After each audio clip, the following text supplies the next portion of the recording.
Hello and welcome to another exciting episode of Wave the Brush with me, your host Kris, aka the Name Butcher, aka Hey You Get Off My Lawn, aka Kris, you are being creepy again.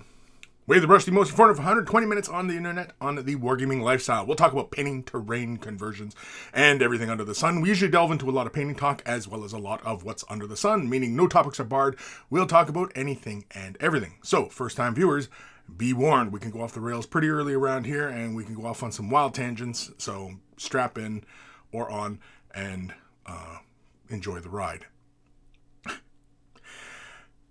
I forgot the rest of my spiel here.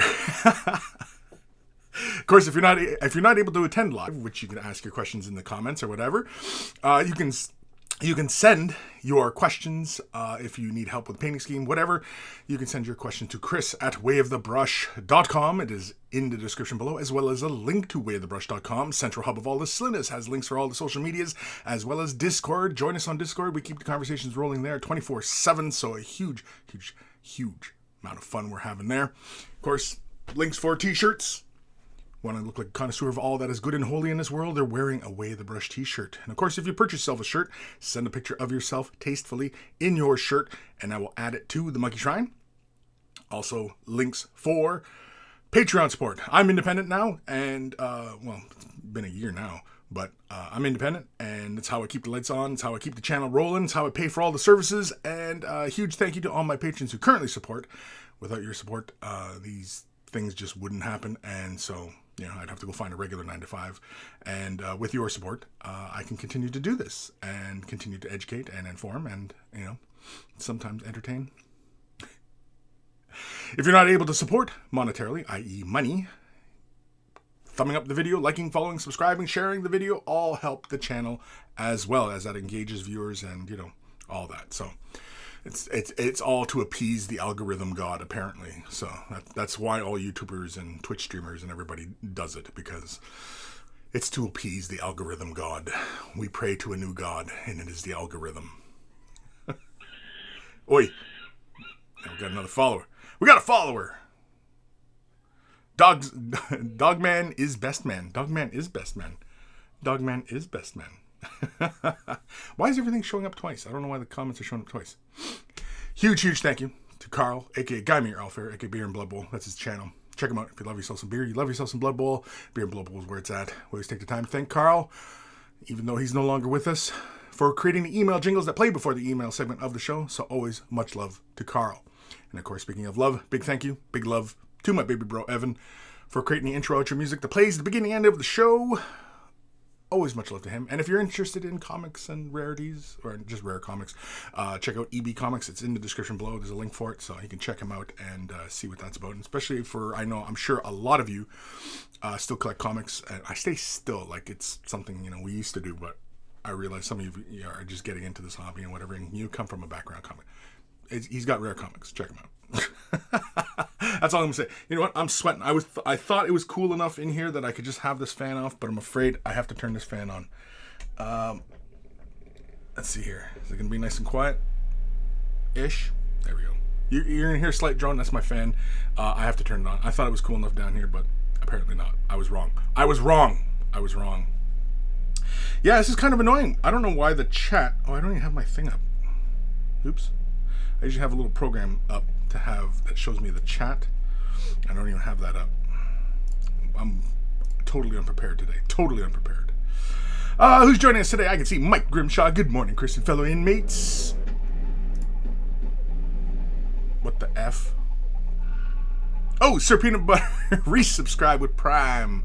Well, thank you, Sir Peanut Butter. Jeez Louise. I heard that music. I was like, what the hell is that?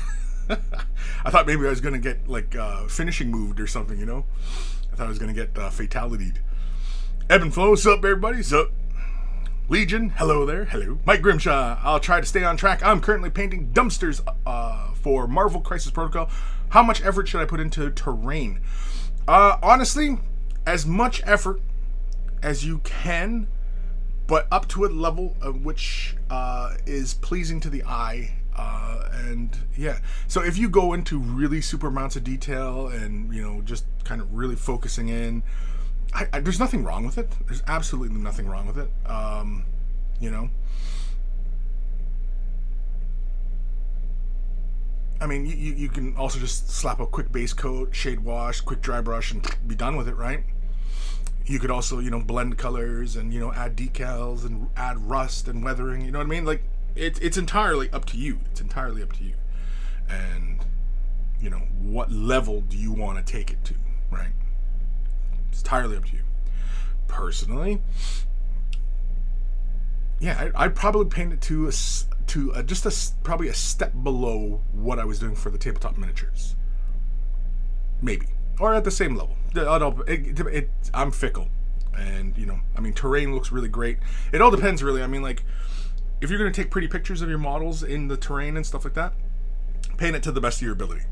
If it's Saturday night gaming, player's choice, right? So, yeah. James and Kent over on Twitch. Afternoon, Kris. Afternoon. Can I be the first to mention bums today?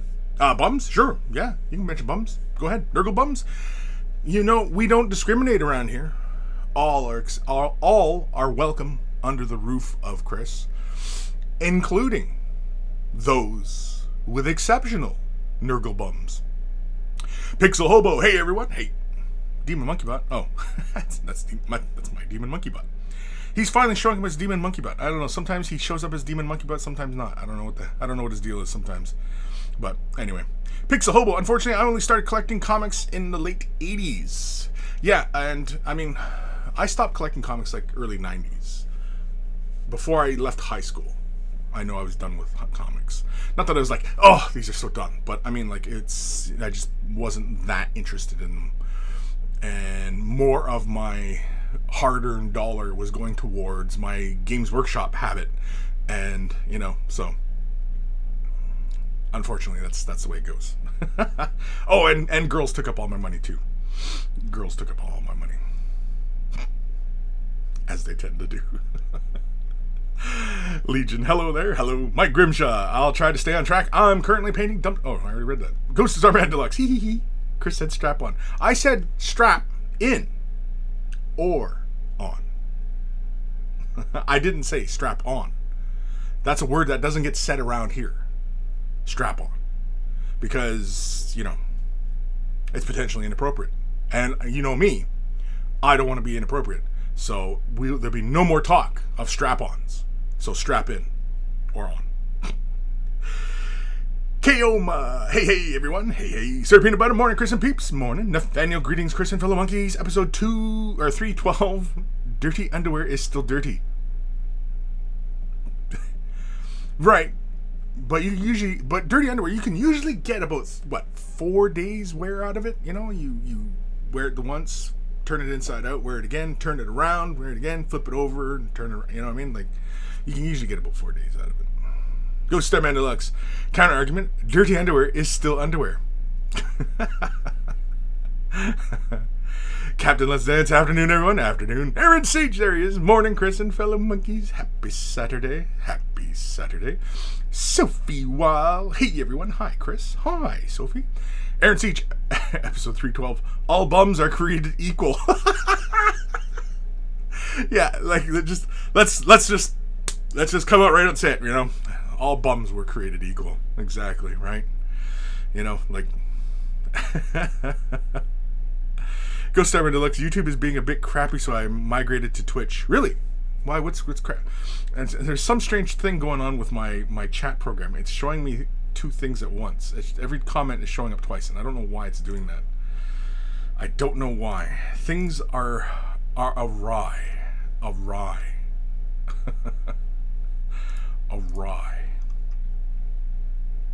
Nathaniel, episode 312. Girls took all my money. And strap on. No, strap in, not strap on. We're not talking about strap-ons today. We're trying to stay classy today. We're staying classy, right? I mean, we're always classy, but we're not talking about strap-ons. King 5555 with a brush, episode 312. I have inverted my building. I'm now painting first. You've inverted your building and you're painting first. Oh, so like you're going to do sub-assemblies? That's cool. Some kits, you can sub-assembly them really, really easily. And some kits are just a complete pain in the arse. And like a lot of the kits out of Indomitus, like I was doing I'm currently doing, well, patrons already have access to these videos. I'm currently doing the Outriders, or Outrider, I should say. I've only assembled one. You really can't do a sub-assembly of this thing because the two halves of the armor here meet up with the legs, meet up with the exhaust. It's all one piece. And that's annoying. Rather than having the legs separate and glues into place and having the exhaust pipes, you know what I mean? Like if the Marine could have been separate from the bike, that would have been fine. I get why Games Workshop does this kind of stuff, but it makes sub-assemblies very annoying because it's kind of hard to get into some of these areas if you want to paint them well. For the most part. I mean, like, it's not a huge issue, but it's just annoying. It's annoying. I'm annoyed. I'm annoyed. I prefer models that are straightforward as far as, you know, okay, here's the chest, here's the arms, here's the head, here's the legs. You know what I mean? It comes together because then if there's some of those parts kind of overlap, you know, the arm comes across and you can't get to the chest, but you can leave the whole arm section off so that you can paint that separately, come in, you know what I mean? Like, it just makes that kind of painting a little easier. Just a little. A little. It's not tremendously easy. It's just a little bit easier. Yeah, this double chat thing is annoying me. I wonder if I could refresh it. I don't know if I can do that while I'm streaming. I'm gonna say no. So whatever issues, and Restream, that's the service I use. Restream's been weird lately. I don't know. They're being weird. They're being weird. Weird. Yeah, James, I can't every comment showing up twice. Yeah, I don't know why that is. So, just more life to your comment. If you type a comment, it's going to show up and to hog up the whole box there. I'll have it figured out by next week. Hopefully. Maybe. I don't know. There was some sort of change coming up, and Restream's been sending me notifications about this change coming up, the way YouTube does things. So, I'm sure it's some sort of confuddling thing, and yeah, I don't know. Go Starman Deluxe, stay classy, you say. Bums. Bums. Tushies. Anyway. Yeah, see, even in my program here, they're showing up twice, but now they're not. King 555, Tenet. I have not seen Tenet. I've been waiting for that one, and I can go to the show to go see that, and I haven't seen it yet. My son was real excited to go see it. We were gonna go see it on the Thursday or Friday when it premiered. We didn't. We was gonna, but we didn't, and I don't know why. What's today? Saturday? Maybe we'll go today, or maybe we'll go cheap night because I think we still have cheap nights around here Tuesdays. Because frickin' theater prices are expensive, and you'd think during this whole COVID thing that, you know, to entice people to come back to the theaters, you know, maybe they'd drop a couple bucks, but no, I think they went up. Mike Grimshaw, yes, let's everyone strap on their classy hats and keep things posh. You know, that's a word that has not really caught on to this side of the pond. Posh. It's not used in North America. I understand what it means. It's a hoity-toity type of thing, right? It's apparently upper class, as it were. But yeah, it's not a word that gets used around here. People look at you funny if you use the word posh. Oh, it's all rather posh. I think around these parts we say bougie. Bougie. But I don't think posh and bougie are the same thing. I don't know. Does anybody know? Does anybody know if I was to say something was bougie and something was posh, do they mean the same thing? I don't know. Come on, somebody who's really smart out there. I know there's a bunch of you out there that are really smart. I know there's a few of you are dumbasses, but somebody's like, wait, was he referring to me? And a bunch of you were probably like, yeah, he's talking about me being really smart. And then a bunch of you were like, was he talking about me being a dummy? And if you had to sit there and go, was he talking about me? I might have been.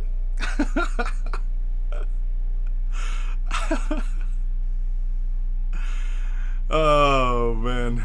Nathaniel, episode 312. We're staying classy as Nurgle Bums. Rezio, what's up? What's up? Mr. Pilak. I don't think I've read that name. What's a strap-on? What's a strap-on? Well, it's an object, typically, that has straps that you would attach it to yourself and you, in sense, strap it on, right? So, it could be padding, it could be equipment, could be marital aids. I'm sure you're trying to be funny, but go Star Man Deluxe. Stay classy, you say. Alan Smithy. Morning. You glad to be able to catch a live show once in a while? Y'all glad? Y'all glad? Y'all glad? Y'all glad? I like that. Y'all glad? Y'all glad? Yeah, I'm all glad. Pixel Hobo. So I've just started doing gin and tonic to start off my weekend. I've got into the mindset of starting prepping barbecue and later tonight Death Guard painting projects. That sounds like an excellent day.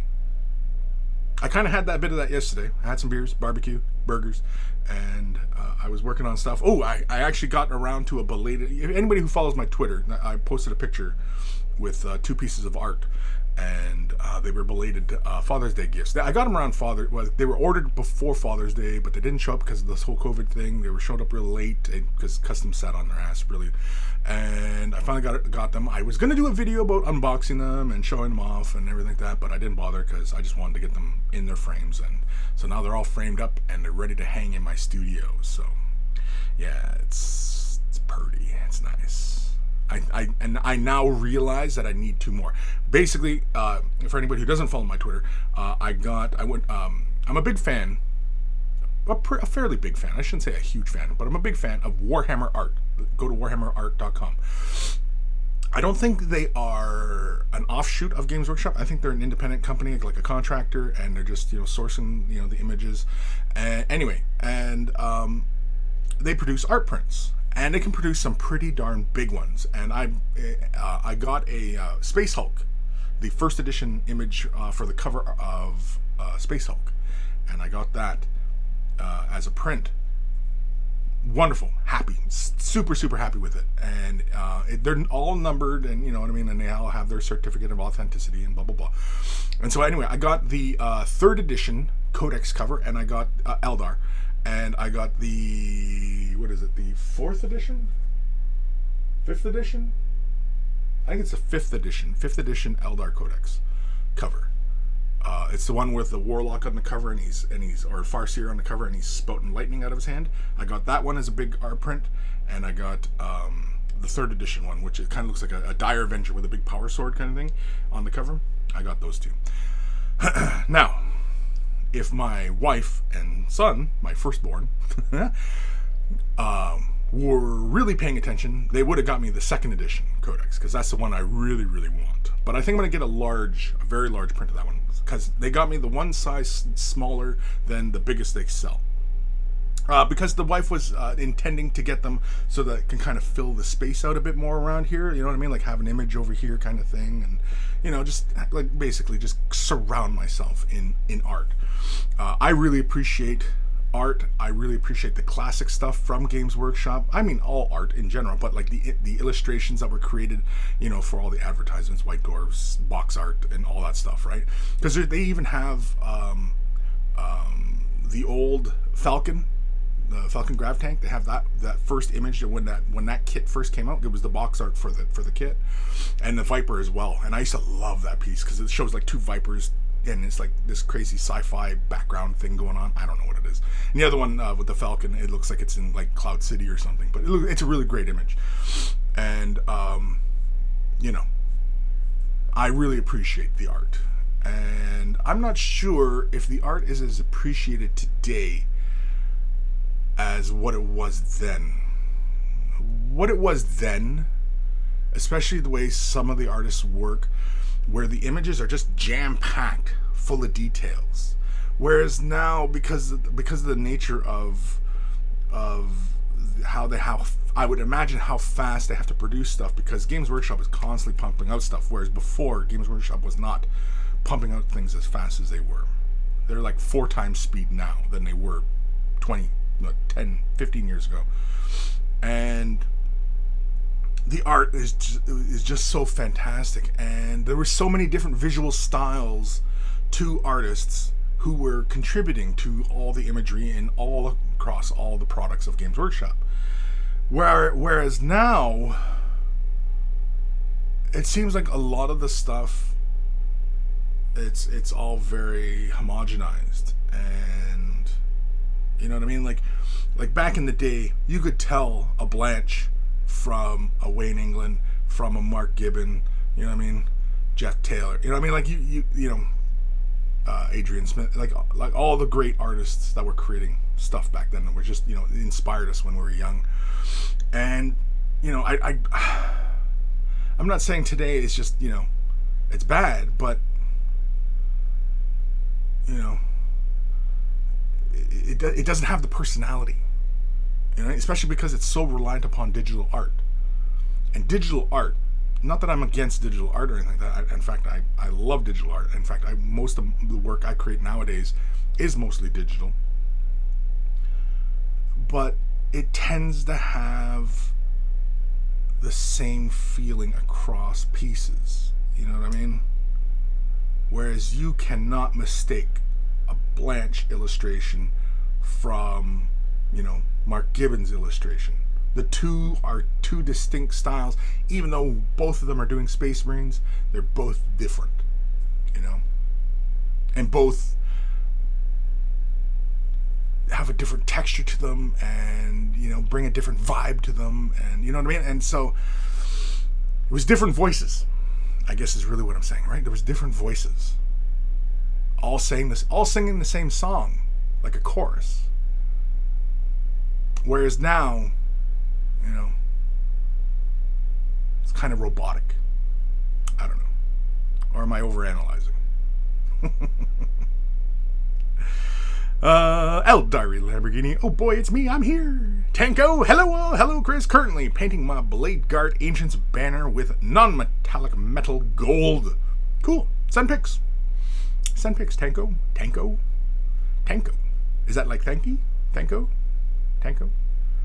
Or Tanko? I don't know. I'm overthinking it. Goes to Starman Deluxe. Yeah, movies are pretty pricey. I tend to find experience is worth it though. For a lot of movies, I would agree. Oh, my dog goes here. Jeez, I didn't even realize she was here.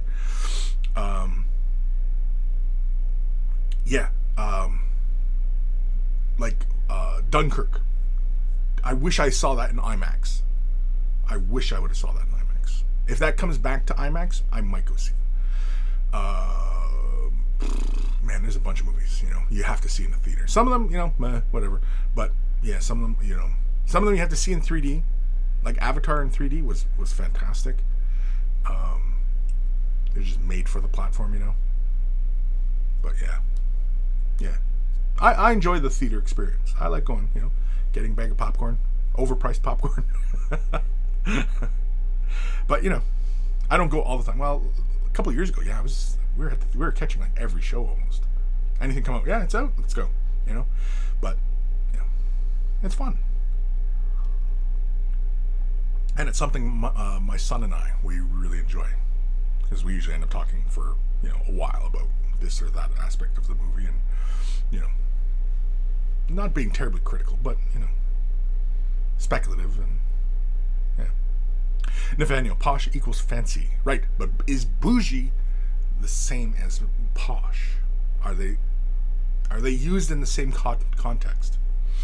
I don't think so. I think bougie is often kind of an insult, but I don't know if posh is an insult, right? So, oh, it's posh. You know what I mean? Oh, it's bougie. I don't know. Dogman is best man. It is too early to be smart. Alan Smithy. Bougie def is more a negative connotation, which is why I like it more West Coast Seattle area here. Yeah, like I know bougie is used all over the place, but I don't know if like if bougie and posh are on the same level, because nobody in North America that I know of uses posh and anything other than referencing one of the Spice Girls. That's about it. Ghost Star Man Deluxe. Me big brain, me know how to use strap-on. Dark Commission. Hi, Kris and Monklets. Alan Smithy. So maybe a North America thing with the bougie? Yeah, I don't know. Do they use bougie over in on the European side of things? Do they? I don't know. Or some of you Europeans are like, what the hell's bougie? Donnie Lucifer, that mustache is sharper than my intelligence. Well, thank you. I was trying to think of something clever. I've got nothing. So I'm not intelligent. I'm not smart. Ooh, he card reads smart. Goes to Starman Deluxe. Go to warhammerart.com. Hashtag not spawn or no. Not spun. Spawn? Oh, not sponsored, maybe? Yeah, it's not sponsored. Yeah, Warhammer Art. I like Warhammer Art. I just, I like them. Are they the best thing since sliced bread? Debatable. Because some of the images, are not the correct composition. Like, I would totally get, in a second, the original Rogue Trader cover art, the one with all the crimson fists, they're all like that one, like this. Well, I don't know if you can see that in the camera, but I have the updated version of it on my wall here. But the composition that they display is like what was on the cover of the rule book. So it's like this very linear type of composition like this, when in fact the original piece is more landscape and there's more to it. Now there's more empty space, but it gives you a bit more feeling of, the openness of the area. And yeah, and I kind of wish that they would what I wish they would do is go get the originals and get good scans of those, right? That's what I wish they would do, and get more of the original stuff, get more of the original art. Dogman is best man. I've been waiting to get some prints from them, saving my ducats. Ducats? Is that the Cardassian from Deep Space Nine? Ducat? Yeah, I mean, like, get the art. Get whatever art you like. I mean, if it's something contemporary, then get it. If it's something from way back in the day, get it. Because if they see that is a commercial draw for people to buy art, then maybe they'll make more efforts to support and properly acknowledge the artists who create the art, right? Because oftentimes artists are exploited, and also artists are dumbasses who don't know what they're worth. But yeah. Anyway, before I go off on a whole rant on that one. DCHS Knight, that mustache just brings me joy. Yeah, well, thank you. Sophie Wild, didn't Blanche do all the Codex art back then? All? No. He did a lot of illustrations. I'm trying to think which ones were his in Rogue Trader. He did the second edition box art for Warhammer 40,000.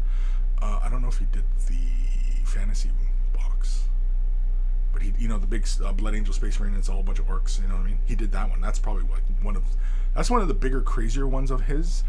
Usually, a lot of his are relegated to like sketches and character pieces and stuff like that. And of course, I think he's like the head guy for concepts and stuff like that, other than Goodwin, right? But yeah, Blanche did a whole bunch of stuff. Man, I'm like, there's so much, like, from the late 80s onwards. I mean, so much was created from his style and imagery. Warhammer 40,000 is steeped heavily in his concepts, as far as the visual concepts are concerned. Dogman is best man. I'm not a big fan of the abstract concept art style of modern GW stuff. With that being said, I love the Sisters Codex cover. The Sisters Codex cover. You mean like the original one by Blanche? Because Blanche did that one. Pretty sure Blanche did that one. Yeah, pretty sure Blanche did that one. Back in the day, of course. If that's the one we're talking about. Is there a codex for Sisters of Battle now? I don't even know. A lot of the Imperial stuff, I just kind of tune out. I don't even pay attention to. Is there a codex? I'm sure a bunch of you are screaming at your screens right now going, Kris, yeah, damn it, there is a codex. But I'm not paying attention to it, so I don't know, okay? So excuse the hell out of me. Adeptus Seortas. Oh, okay, that piece. Is that the cover we're talking about? It looks like a Canassus with some sisters in front of her, and yeah, that piece is really cool. Who's it by? Because no, it does not look like a Blanche. I have no idea who that is. That looks like a composite of 3 or 4 images. It's probably the Canassus with all the sisters hanging in the background with that backdrop, and the 2 sisters in the foreground look like they're from 2 separate compositions. They look like character studies, and then they overlaid them on top of that, digitally, of course, right? But who did that codex cover? Right? Like, who does a lot of this imagery now? Or is it just a collective thing, right? Oh, son of a gun. Sorry, I gotta re-input my information here. Google, making sure it's me. Oh, some more emails came in. Sweet. Nice.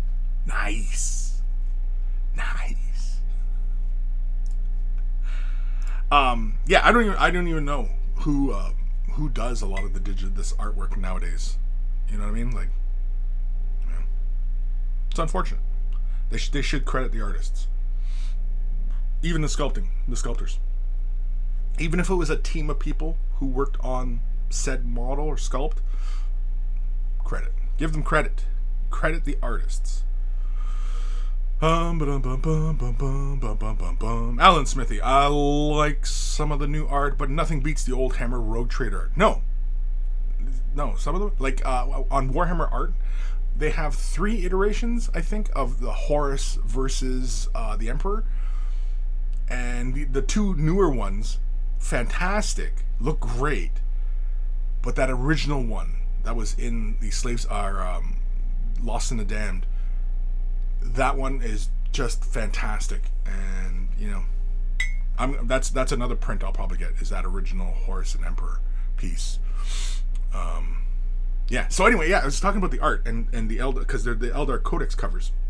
So I definitely want to get a large second edition one. A print of that one. And then I was thinking, well, I might as well get the latest one, which has the Warlock on the cover. You know, it's like the latest Codex cover. And they have that one. I was thinking about getting that one in the same size as the other 2 that I just currently got. And then I'll have all the Codex covers. Oh, jeez. Monkeys are screaming at me. Monkeys everywhere. Who's joining us here? Soup Bowl. RP. Soup Bowl. Well, welcome, Soup Bowl. Thank you for the follow. Follow? Yeah, it's a follow. It's a follow. That's a follow. Oh, he's a nice fella. Alan Smithy. John Blanche and Ian Miller have shaped my aesthetic since I was a kid. Yes, definitely. Yeah.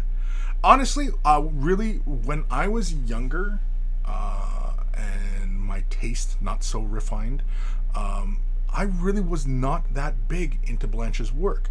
And I didn't really appreciate his work until other artists were kind of coming into the scene, and I liked his approach more. As I got older, I liked Blanche. So when I started out, I was like, no. When I, like, in second edition, heavy into second edition, Mark Gibbons, hands down my favorite, other than Wayne England.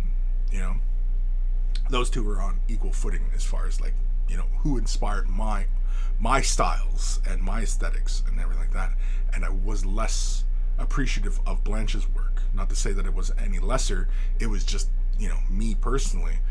And as I got older, and of course, you know, we're getting an influx of newer artists and stuff like that and different styles, and of course everything's starting to push more toward digital, I can appreciate Blanche's style far more. And in fact, in my own opinion, Blanche's style is superior to what I see in digital productions. Yeah, I'll say it. His style is better. Legion, some of the new artworks are quite good, but I would really like to see the artist name on it. Exactly, right? They have to give credit. They have to start crediting the artists. The sculptors, even if it's a team of sculptors, you know what I mean? And the people who create the illustrations. Those people have to be credited. Because when I go into Warhammer art, I don't think that the artists are credited in some of those pieces. Let me see here. Let's go to Warhammer art. Let's go to Warhammer art. Let's go. We're going. We're doing this. We're doing this. All right. Let me go over to. Let's go over to Space Marines, because Space Marines, there's just so much art, right? And I'm gonna click on Space Marine Conquests Apocalypse, which has got like 3 Space Marines on the cover. Oh, okay. It's got the artist Neil Roberts, who did this piece. Let me switch windows here, so you can all see what I'm talking about here. This one right here. Yeah, Neil Roberts. Okay, so this guy's credited. Awesome. That's excellent. Right? Let's go back. Let's see. This one here. Far left. Okay. Jamie Martinez. Excellent. That's who created this piece. Okay. I was under the impression that some of these artists were not being credited in some of these pieces, but it looks like they are. I was even thinking about picking this one up too. I like this piece. Yeah.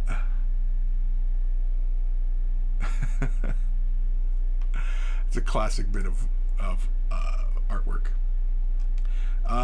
Yeah, I bought this one here. I had to buy this one because this right here, this image right here, this is where it all started for me. Can I click it? Son of a bitch. But yeah, and yeah. That's one of my favorites. And yeah, I bought that size, 900 by 600. Me likey. It hangs in my other studio space. Yeah, I can do this all freaking day, people. Just stare at art, all these classic bits. Like some of these are really, really great, and some of them, they're pretty. They're done fairly quickly. Not to say that any of them are bad. I'm not saying that, because really, if it ignites your imagination, then it's good. It's good Warhammer art. If it gets your imagination going. But look at all these frickin' there's so many frickin' Space Marines. Oh yeah, here's a classic Gibbons right here. This is a great one. I was kind of surprised. This one actually is not very big. The actual original is not a very big piece. 08. Oh, released 08. Yeah, Mark Gibbons. My buddy has this tattooed on himself. I know, kind of crazy, right? But he's kind of a crazy dude. You've all seen him. Tyler. I like this one. It's out of stock, of course. But yeah, the map, that's a good one. I wonder if they'll do more. But here's the part that's gonna piss me off, because you go to Xenos, and Xenos is all lumped together, and there is a disturbing lack of Eldar overall. Now, like this one here with the Janezar versus Drazar, that's a good piece. I don't know if that's kind of firing me up to get it or anything like that. This one that with the Rise of the Yanari Wild Riders, I like it because it's Samhan, and it looks more like a piece for like a card game. It looks more like that.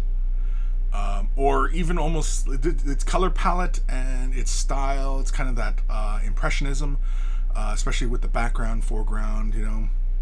It kind of has that impressionistic kind of tone, the very soft, muted kind of color, and it feels more like it could almost be like a children's book cover. This one here, this is the 4th edition. I definitely want this one. This is another one I want to get. I want to get it probably in that size. And yeah, I love this piece. Paul Dayton. Yeah, I like this one. It's one of my faves. And of course, this one here. This one will definitely get picked up. Although this one I'll probably only get in this size. This is what my other Eldar ones are currently. And I'll probably get this one in that size. It doesn't have to be gigantic print. Although, who knows? But I like this piece as well. It's a fun piece. But the one that I definitely have to get that's in a gigantic format. Hello, let's go. Hello. Oh, yeah. There we go. Yeah, so that's the one I got. The Farseer. And the other one was, yeah, this one, the 3rd edition Codex cover. I got that one. I got those two. But this one here, I'm definitely going to get in the biggest size possible. Jeff Taylor. Yeah. I want to get that one. That's going to be a nice big one on my wall. Anyway, where am I here? Oop. Oh, piss off. Anyway.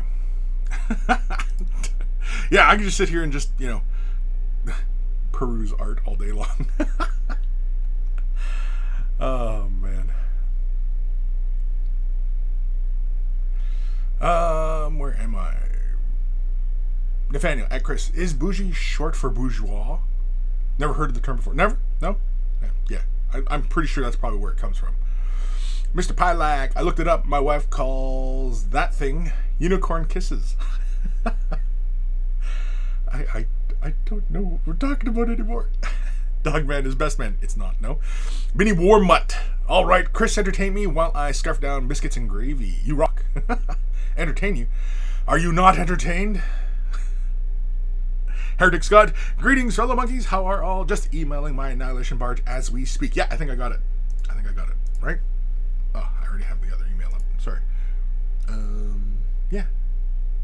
Yeah, THS. Yeah. Oh, Sophie sent one. Sweet. Excellent. Where the hell am I? There we go. I'm clicking all these things here. Sophie, wow. What is your email now, Kris? I keep forgetting. It's in the description below. It's Kris at... Well, you already sent me an email. It's Kris at WayTheBrush.com. I was like, man, I'm a little behind on my comments here. Soup Bowl RP, my God, that is definitely a mustache. It's definitely a mustache? Yeah, I know. Thank you. You know, every other day I consider just... or putting a bunch of razors on a fan and just, you know. Seriously. James Camp, didn't White Dwarf used to have articles with the Perry twins about their sculpts and Mike McVeigh about his painting style? Yeah. Yep, definitely. I mean, I have a huge stack of White Dwarfs from way back in the day. And, yeah. I'm sure you can find some articles back in the day. That, like, really, like, for painting and stuff like that, yeah, I used to really look forward to those...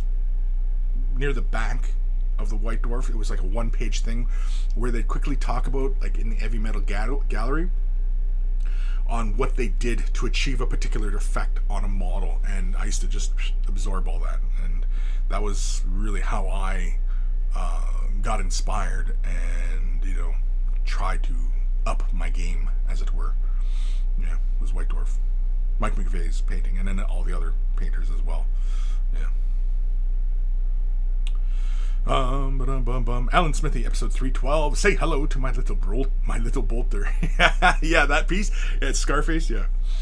Razia. Oh yeah, I love that old Dark Ages art. It's weird though. It's because I always thought the armor was black in that. Yeah, no, it's green. It's like a dark green. I actually really like the texture, how it showed, like, because it looked like that wrought iron. You know, like it was like battle tank armor. You know, and I think that was the impression that they were going for. Is that it was like, you know, tank armor that they're wearing, right? Because that gives you the impression of like what you're looking at. It doesn't look smooth, or, you know, it just looks hard, you know, and heavy, you know. Sophie, wow, love the art. That map I really want. Yeah, the map would be really cool. The map is sold out apparently, and it seems like they only do probably 250 of a print. So because the prints are numbered, and yeah.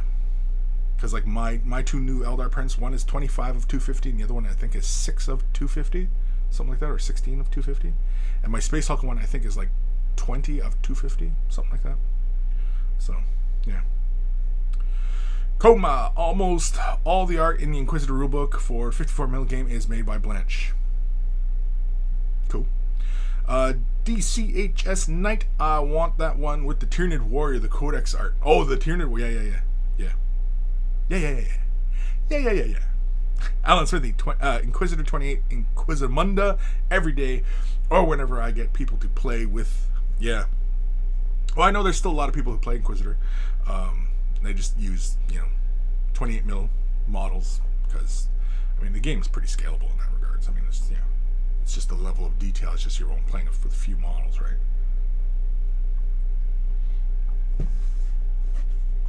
But ultimately, like, a company that prides itself on being a model company, they want to sell models, and I think that's kind of why, Inquisitor kind of fell off, because, they were big models, packaging was heavy, pewter, shipping costs were going up, a whole bunch of factors, I think, kind of killed the game, and I think interest as well.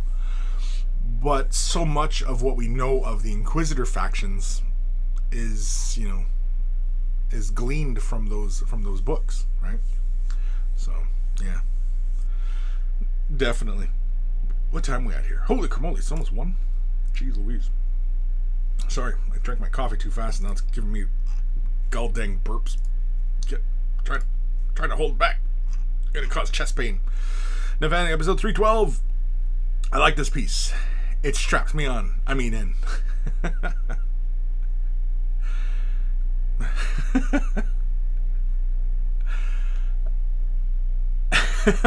I've got nothing. I'm trying to think of some sort of clever retort to that, and I've got nothing. I got nothing.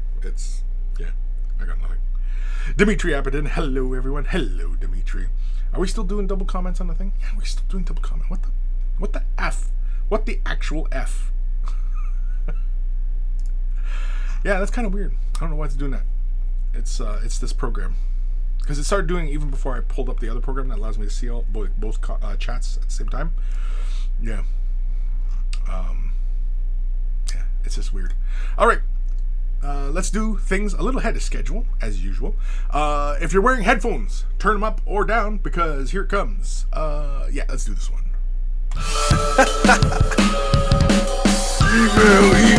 Email time. Email time. Probably help if I got the screen ready. Whoops. That's not the right one. There we go. Thought I had the right one. Anyway, this one is from Chris Dilly.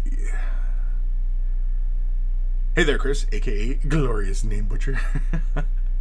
I fairly recently shared these guys on Discord, but wanted to get some more CNC. I wanted a super gritty feel to these guys, like they have been on the battlefield for far too long, so I went for some heavy dry brushing to achieve my desired look. I also want to drill out the barrels on the quad launchers to finish off, but haven't mustered the confidence yet. I understand that dry brushing is sometimes considered the easy way, but I think it helps sell these guys when they're on the tabletop. Thanks, Chris, and hope you and yours are doing well. From Chris Dilly. Dilly. And so here are his Death Corp of Krieg. Let's get another look at them. So here's an officer, and I like the dry brushing. On camera here, obviously a lot of the brushstroke and the dry brushing can tend to look a little bit chalky, but I'm sure in person they look fantastic. I mean, I can tell, they look really good from here. I think the base should be of a similar tone as far as what you're dry brushing, especially if you're going for more of a dustier like appearance, especially if you're building up a brighter tone towards the feet. So if you're going with like kind of a light khaki type of color, the base should be of something of that tone, so that they feel like they're trudging around on the earth. I like these, the thud guns. Did you add that grit onto the wheels? That's very cool. Do the guns really need to be drilled out? Maybe a little bit deeper, maybe. I don't think it's necessary.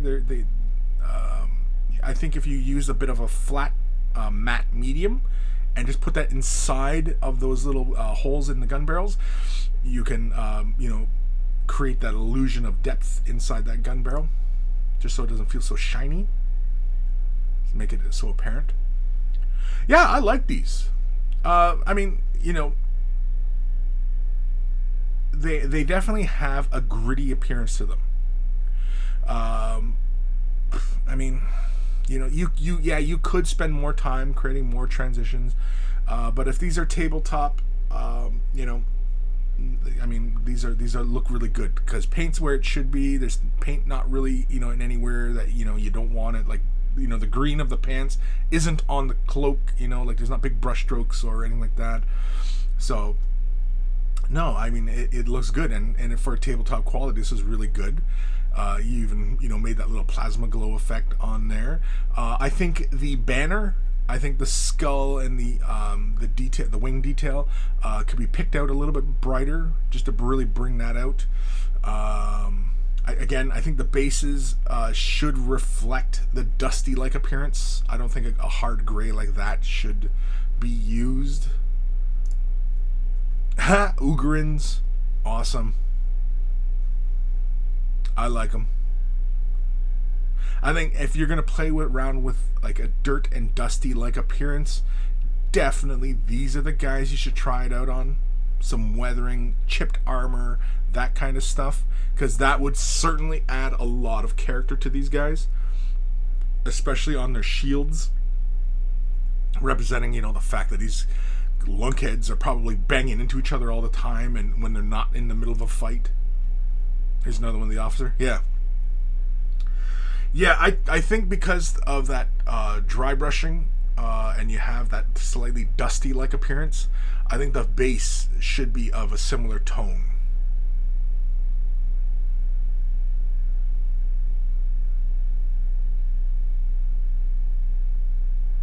But very, very cool. Yeah, I like. Me likey. Yeah, I mean, like you have great attention to detail. I think the big thing is that the model feels disconnected from his environment because he's very dusty looking, and the ground is a very gray and ash kind of look, and that it doesn't have that same vibe. Whereas if the ground was a slightly khaki, maybe a slight deeper, or similar tones, that way the dusting on the model feels environmental, right? If that makes sense. Yeah.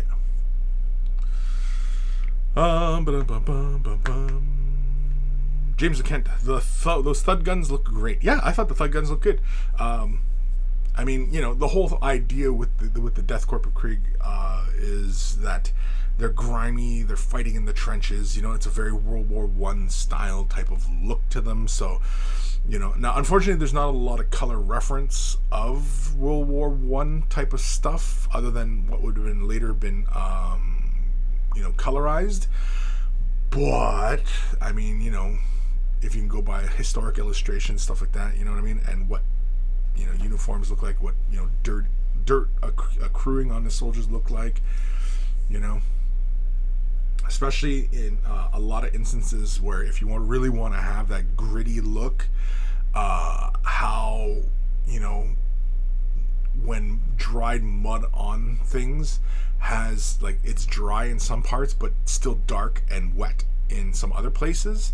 Like, for example, on the boots, on the outer surface, sometimes the boots, it will dry, right? Get caked, and it'll look very light brown, but it'll be darker brown, say in the lace holes or where the boot and the pant meet. You know what I mean? Like where mud can really build and thicken up, right? And it'll still stay, moist in those areas. And so you have that mixture between the two, right? And you can create that kind of look on the models where, they have dried mud, but they're still wet mud. And it's like they're still in the midst of the fight because they have that combination of the two on them, right? It's just ideas, like there's, again, with Death Corp of Krieg, I mean, you can paint them up to be super neat, colorful, color where it is, nice, smooth transitions of color, or you can really kind of go for it and, give them, a dustier like appearance, especially if you're using, say, pigments to achieve those dust-like looks, which would be a great way of going about it. If you're not familiar with pigments, do a bit of research. I think I have a few tutorials. I don't know if I've done one recently. Oh, yeah, I have done one recently. What was I playing with pigments? A Necron? Yeah, I think it was a Necron I was showing. And that's the application of pigments, typically in a rust. But if you just swap out the colors for, like, say, concrete dust, grays, browns, it gives you a dusty-like look adding to the model. And it's the same technique to employ. If you've ever used pigments, I definitely recommend Vallejo pigments. I like Vallejo pigments. They're very, very fine pigment. They're like talc powder. Secret Weapon, they got some good ones as well. Secret Weapon has a huge plethora of colors available, so I'm pretty sure just about every paint manufacturer offers dry pigments. So, and that's all it is. I mean, you add acrylic binder, you got acrylic paint. Add linseed oil, you got oil paint. You know what I mean? Like, pigments that's really all we're working in is pigments. It's just the liquid binder that moves the pigment around. Anyway, Ghost Starband Deluxe, gotta love Krieg Duders. Yeah, I like Krieg Duders. I like them. They're obviously very Prussian. Look like World War I German uniforms. All they're really missing is that little spike on the top of their helmet. I don't know what those helmets are called, but anyway, look like they're fighting for the Kaiser.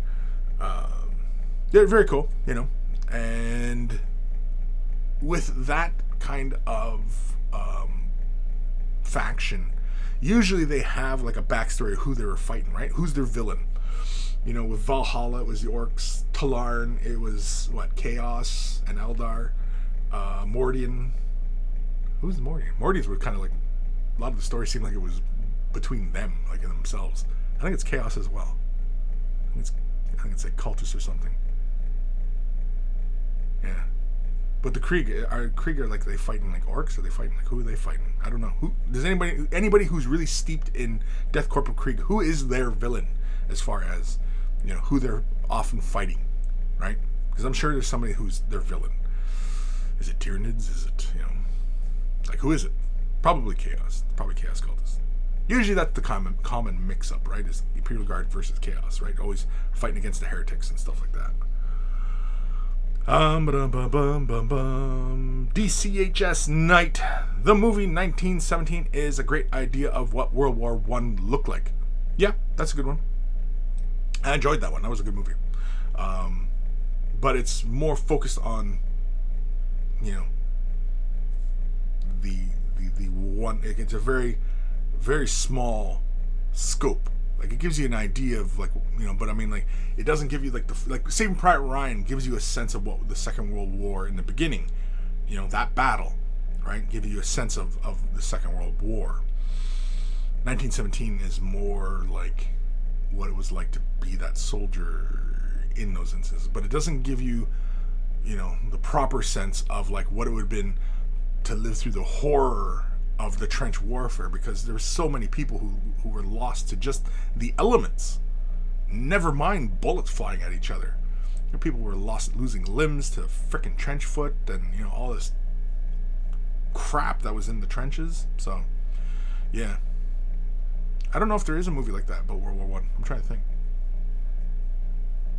The first one I always think of when thinking of like a World War One, and it doesn't even really give you a great sense of what World War One was like, is Legends of the Fall.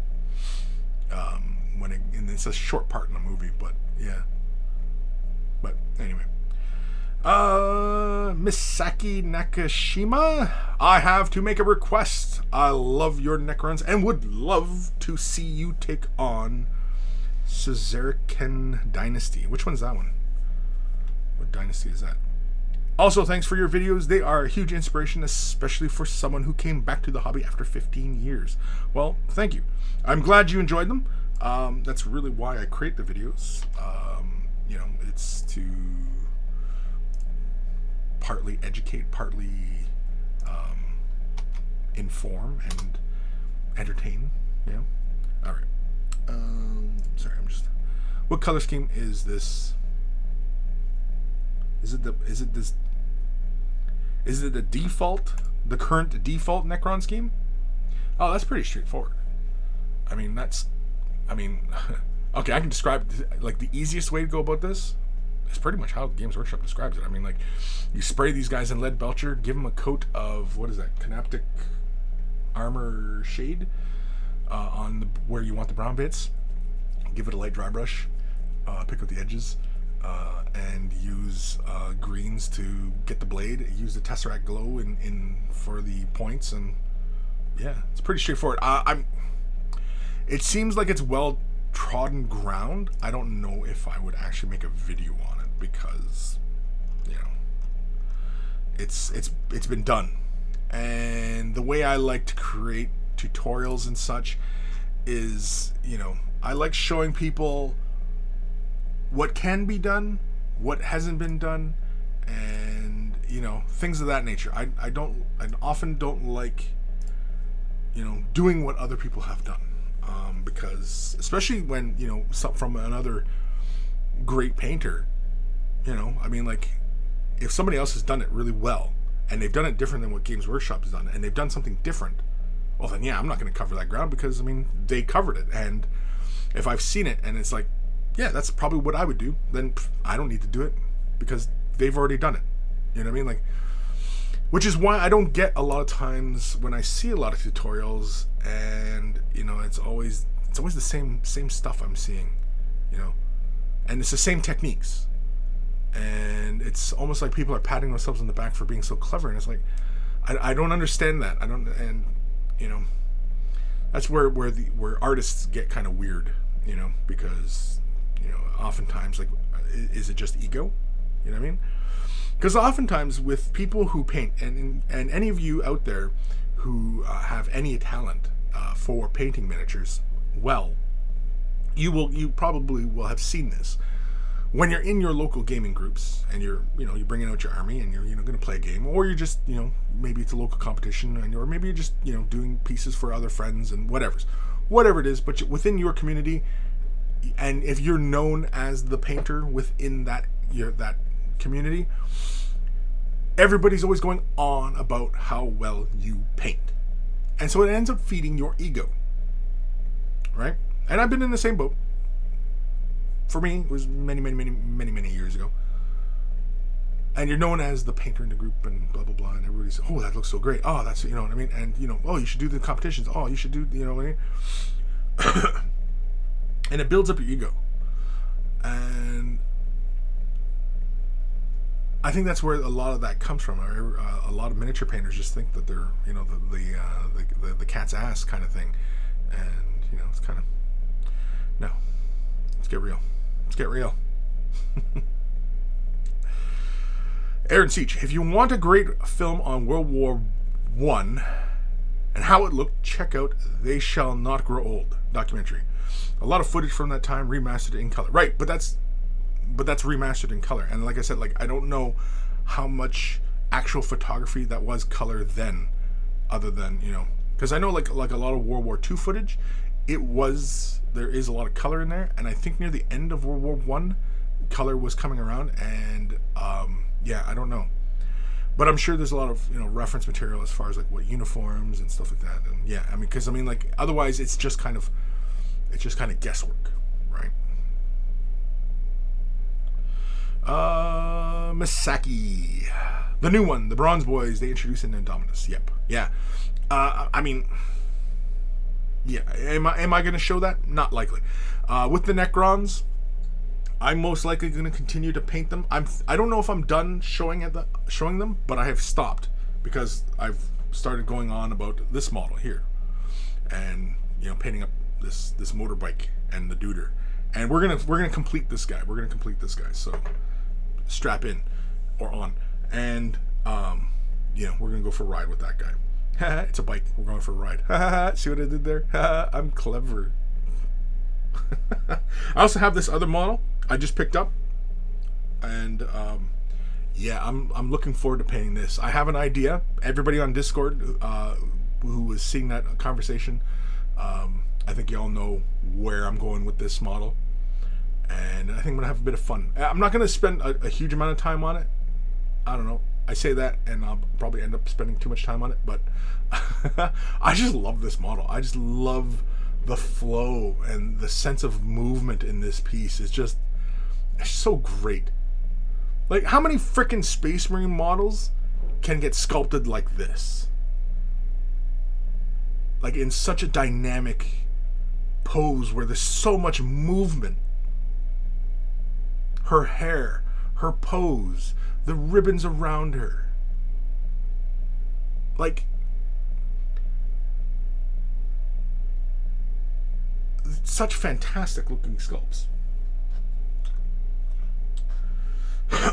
Please tell me, what Space Marine model can be posed like that? Anyway, what were we talking about? Oh, right, doing Necron videos. So yeah, I think I might be done for putting up Necron videos at the moment, unless of course an interesting project comes along, and I will continue. But I think I'm pretty much going to stick with doing my Necrons how I've been doing them, which is that kind of Terminator 2 type of vibe. And yeah, so because I do want to create a cohesive little force out of them. But the Space Marines, I think I'm going to paint Space Marines in just different colors. They're just going to be used in tutorials and stuff. So because I don't care about Space Marines. I mean, Space Marines are cool. Don't get me wrong. They're cool, but it's like when you turn on the radio and you hear pop music, and it's like, oh, pop music. Oh, it's the same all the freaking time. Oh, yeah, no. Give me something new. Give me something different. Which is why I really instantly fell in with the Necrons, because the sculpts were so different, so new, and and interesting. And there was a different take on them, and they were more detailed than they were, and you know what I mean. Like they're interesting, Sophie, wow. There's one, the trench with Daniel Craig. It focuses on the lead up to the soldiers going over the top. What was that one called? Speaking of Daniel Craig, you see the new Bond trailer? Ooh, yeah, it looks fun. Of course, Daniel Craig's getting a little old, but yeah. Pixel Hobo. Okay, second gin and tonic vinegar barbecue sauce done. All while watching the show. I'm winning. I'm jelly, man. I'm jelly because I think I'd rather be having a drink, doing a barbecue, and yeah. Sorry, I'm just quickly asking my daughter something.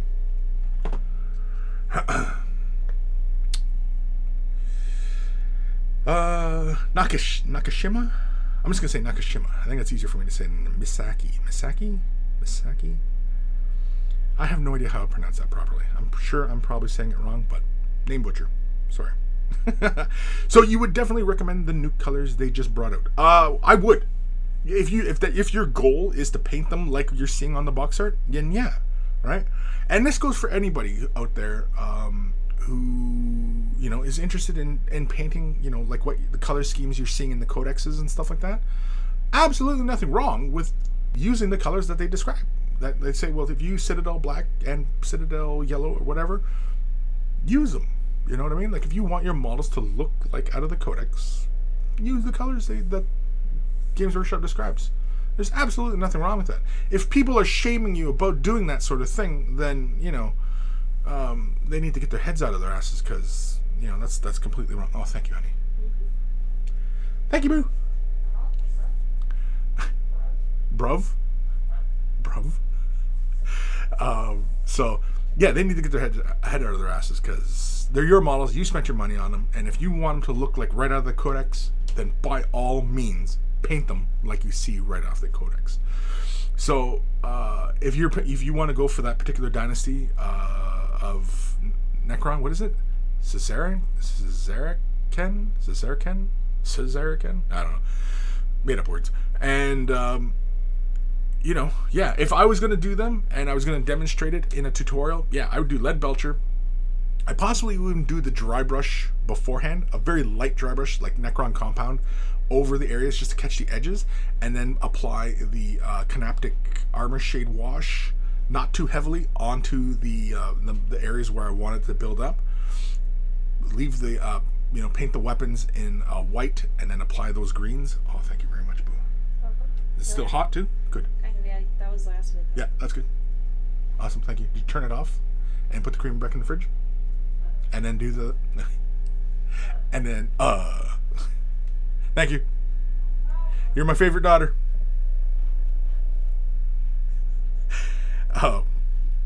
Yeah, so, like, nothing wrong with it. And, yeah, painting it in that particular fashion. Yeah, that's pretty much how I'd go about it. I mean, like, Games Workshop... I mean, if you want to paint like how Games Workshop shows their models, and you want to paint them how Games Workshop does them, absolutely nothing wrong with following their guides. Me personally, I'm not going to create a guide on one of their color schemes and do it and show exactly how they do it, because that's redundant, right? That's not how I roll. If anybody who's been listening to me jammer on about things for any length of time knows that there are many ways to an end result. And just so that you guys, your horizons are broadened, I will show you many different ways to achieve a desired end result. It might look like the same thing, but how we get there might be completely different. With different materials, different techniques, who knows? But that's what excites me, and that's what keeps me mostly interested in miniature painting at all and creating videos, is because for me, sometimes the challenge is coming up with a new way of employing a particular paint or a particular technique to achieve a desired result. And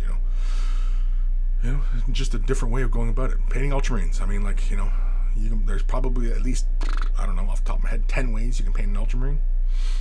Just off the top of my head, right? So,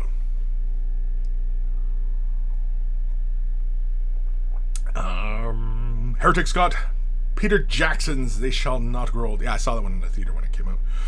Colorized World War I documentary. It's by far the most real in terms of showing the bigger picture. Also, all the commentary is from the soldiers. They even had a team of lip readers and added sound effects and voice to the footage. I know, I saw it. It was a good one. I enjoyed that one. Heretic Scott. Oh, someone beat me to it. Yeah. Yeah. Misaki Nakashima. I'm sure the dandies of the Emperor's Children can do move around like that. Right, but they're not depicted like that. Right? Space Marines, it's always very static poses. Space Marine. You know what I mean? And then, because at least in the lore, the books, the armor is described as enhancing the warrior. And so a Primarch, can you imagine like how they describe the Primarch moving in his powered armor, when even a Space Marine has a hard time following how fast a Primarch can move? Could you imagine a human observing a Space Marine? How fast they can move in those heavy-ass suits, right?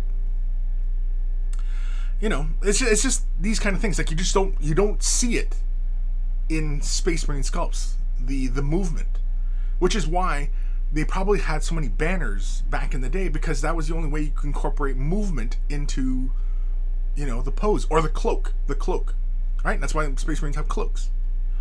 I mean, just a small gripe. Just a small gripe. Farseer Indranel, she looked cool. Yeah, Jane Czar, I like Jane Czar. She cool. She cool. Rogel Sean, what's the freaky supernatural World War I film with the barbed wire coming to life? Whoa, What? The barbed wire came to life. Dude. What kind of drugs were you on when watching some movie with World War One barbed wire was coming? I don't know. Anybody know? Anybody can answer Rogel Sean's question there? Please. What movie was that had World War One with barbed wire coming to life? Now I want to know. Pixahobo, I got the whole set of Pro Acryl paints this week. Going to try this tonight to see how they perform. I airbrush as well. Let's see if they are as good as the hype. Well, I have used Pro Acryl. Now, I had gotten a set of when they first came out. I recently got the transparencies, which I played a little bit with, not much. With the transparency, very nice, very saturated. Oof, I had to dilute quite far to get it to where I wanted, which is good. I like, because I mean, like, if you want something super saturated, you want it right out of the bottle, and then bring it down, right? Rather than trying to add more and more layers on, right? If something isn't that saturated, but you want it to be really saturated, like, it's better if a paint is really saturated in color, because you can always dilute it down and build to where you want, and and accomplish your goals in fewer steps. But if it is very weak saturation, then you want an area to be very deep color, right, and lots of saturation in the color, you have to build up, right? And so that's more and more layers. And I mean, it doesn't happen very often, but when painting miniatures, you often do not want to apply a whole lot of layers of paint. You want to be able to accomplish things right, because it's just like it's like geology. It's like the sediment layers of the earth, right? It's primer layers, base coat layers, shading layers, highlight layers, right? Oh, and all the varnish layers, you know what I mean? And you're building up all these layers on top of that surface. Now, depending on how heavy a layer of paint you put onto a model, doesn't hurt it. But for some of you out there who are still relatively new to this hobby, you're going to end up putting a lot of paint onto a model, especially if you're, following some guides and you're going, well, he's using like 5 layers. And so I put 5 layers down and I can't even see, the little skull detail anymore. You know what I mean? Like, it's just these kinds of things, right? I can't see the panel lines. Usually that's the big one. You can't see the panel lines because there's too much paint on the model.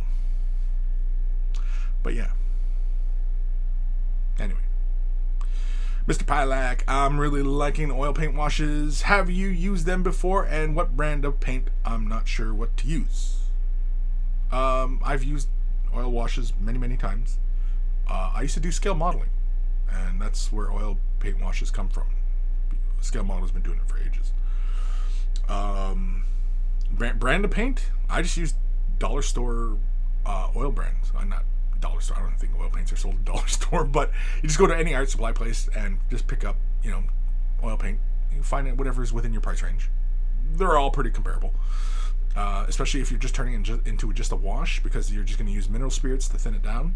Typically, I mean, you could, you don't really want to use an oil. It's more for varnish. It'll keep it kind of, desaturate the color, but it won't like thin the body out. Anyway. But the big thing with using oil washes is to make sure you varnish the model first. Apply a layer of gloss varnish onto the model before doing your oil wash. Don't do the oil wash over your paint, because the part of the technique requires you to wipe the paint away, either once it's dry or while it's still wet, and you're just going to pull your paint job off. You're going to pull it off. Pulled you off. Anyway, so yeah. But yeah, I've used any particular brands? No particular brands. Just go to art supply joint. I would definitely recommend raw umber, burnt sienna, carbon black, titanium white, just for some bright stuff. I recently did that on Aeronautica models. I did white paint. I don't know, was it oil paint? I think it was oil paint I was using. I don't even remember now. Anyway, yeah, I think it was oil paint. I was using titanium white oil paint, yeah. So, yeah, just mineral spirits. And then when you're cleaning it off, you can use mineral spirits or you can use iso alcohol. get some cotton swabs, Q-tips, right? You just wipe that off. Do the panel lines. That's all it's really good for, is doing panel lines. But yeah. Yeah. Anyway, where the hell am I? Dogman is the best man. Today's goal is to paint some sisters' faces and not make them look like men in drag. Been looking at contour makeup techniques to try and replicate that softer shading. It's not difficult at all to paint female faces. The hard part is not overdoing it on a sister's face. Because it is a female face, you want to have the softer shadows rather than the hard shadows you get on a space marine, right? Like the following the jawline, the cheek, the brow. You know what I mean? You don't really want those abrupt, hard contoured surfaces. You often want to have smoother surfaces, like where the shadow falls from the cheek to the jawline. Often on space marines, it's a hard shadow there, right? Whereas on a female face, even a sister of battle, you often don't want that, just to illustrate that it's a female face. And, starting off with a lighter color and not using a dark shade wash if you're using shade washes to shade the face. Like for example, if I was going to do a sister of battle face, I probably would start off with something like Kislev flesh. I would turn Cadian flesh tone into a shade wash and do a thin shading on the face using Cadian flesh tone, reestablish high points, not creating too distinct a shadow line in the cheek or in the brow, and then a little bit of pallid witch flesh just on the brow, a little bit on the forehead, on the top of the cheek, maybe just on a bit of the chin, maybe the upper lip. And then I would use something like Volupus pink, thinned out a little bit, just to add a little bit of color to the lip, just to bring a little bit of color. And then paint the eye. I mean, you could do an eyeliner around it, but I mean, adding any color to the eye, it seems a little unnecessary, especially if you're gonna really kind of go hardcore as far as like sister of battle, and these are female warriors. They're not gonna be gussied up, right?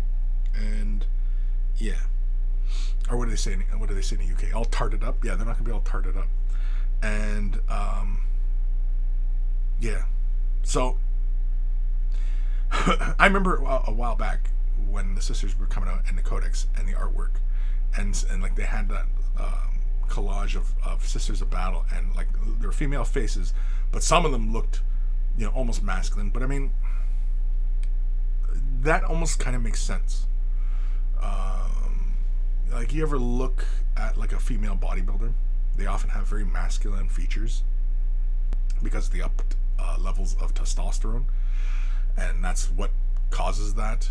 And a group of warrior women, it's hard not to imagine high levels of testosterone naturally occurring. And if there was any point in which they were monkeying around with their genetics at all, or performance enhancing or anything like that, to create sisters of battle who were just that much stronger than a regular human, right?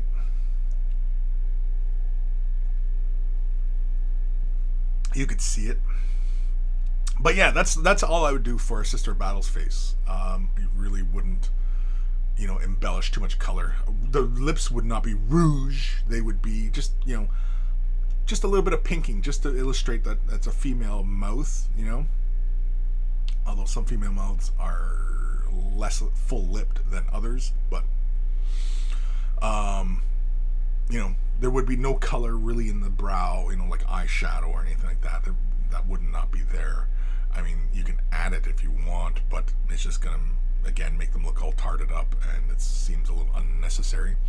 And yeah, but but if you still want it to feel feminine and still a warrior, yeah, all it needs is just to be observant of those shadows and not having abrupt shadows in the face, and that alone will keep it feeling a bit more feminine, because in that kind of scheme, that's really how you paint kind of Eldar faces, because elves have the similar kind of feminine kind of structure to them, right?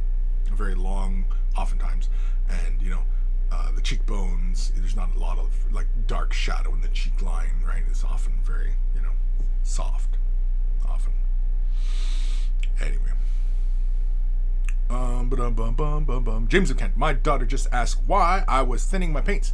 Then asked why they didn't just thin them before when they made them. I have no answer for this. Because sometimes you want to work with the paint in its natural consistency, which is why some people prefer, say, for example, Vallejo over Citadel. Citadel is a very heavy body paint versus Vallejo, which tends to be a very thin body paint or soft body paint. And when you thin the paint down, because we are often working in many thinned layers, we can build up to the effect and not obscure detail on the model versus taking the paint right out of the pot and just doing that. Now, having said that, like I was talking about the oversaturation of color, it's better to have a paint that's really, really saturated. Now, not very heavy bodied. We're not talking about like the thickness of the paint. We're talking about how much pigment is there, how much color is there, right? And the saturation of color, you want a really rich color because you can always thin it down to a much thinner consistency and build up to that effect rather than using that color and then, and oversaturating an area. Or if the paint was very, very thin saturation in color and then having to apply many layers. Because again, like I said, with miniature painting, you don't want to apply too many layers. But having to paint in a very thinned out consistency and applying a few layers like that, it isn't that bad, especially if you're just using mediums or just water to thin the color down, which when you're doing a base coat, that's fine. Just thin with a bit of water and just apply. Oftentimes, it's also thinning the color down, even like Vallejo, which is already a soft body paint, you still thin that down because of control. You want to have control over the paint, and it's easier to get into some nooks and crannies when the paint is a little bit thinner because of surface tension. It'll fall within those details and makes your life a little bit easier for painting. So that's often why you thin the paint, even though it's right out of the bottle. Does that make sense? Does that make sense to her? Hello? Rogel Sean, you'd be surprised how many Codex Minis currently in the exhibition hall in Nottingham are painted more pale than appear in the final photos. Yeah, well, because they can always bump the color in the photos, right? They can always bump the saturation of color in the photo. So, yeah. I'm sure there's tons of tweaking in photos, in codexes and stuff like that. DCHS Night. That movie is called Death Watch. The Daniel Craig one? Yeah? Death Watch, eh? Death Watch, eh? Rogelshan, it had Andy Serkis, that's all I remember. It was only 11 at the time. I was only 11 at the time. Oh. Death Watch. Okay. Heretic Scott, I really like Karn the Betrayer's pose. It's very dynamic and it reflects the charging, merciless nature of the Khorne Berserker in power armor. Sure. Well, I guess, and Ragnar. Ragnar's in a pretty dynamic pose as well. But it's kind of rare, right? Whereas Eldar, I mean, the whole Eldar army is going to all be in those crazy-ass poses. Whenever that update happens. Come on, GW, get on that one. Farseer Idrinal? Yeah, I don't like Space Marines. They were too bulky. I like Eldar because they are agile, stealthy. Not to mention, I like playing agile classes like rogues and ninjas in RPGs. Sure, yeah. Certain aesthetics appeal to certain people. I mean, me too.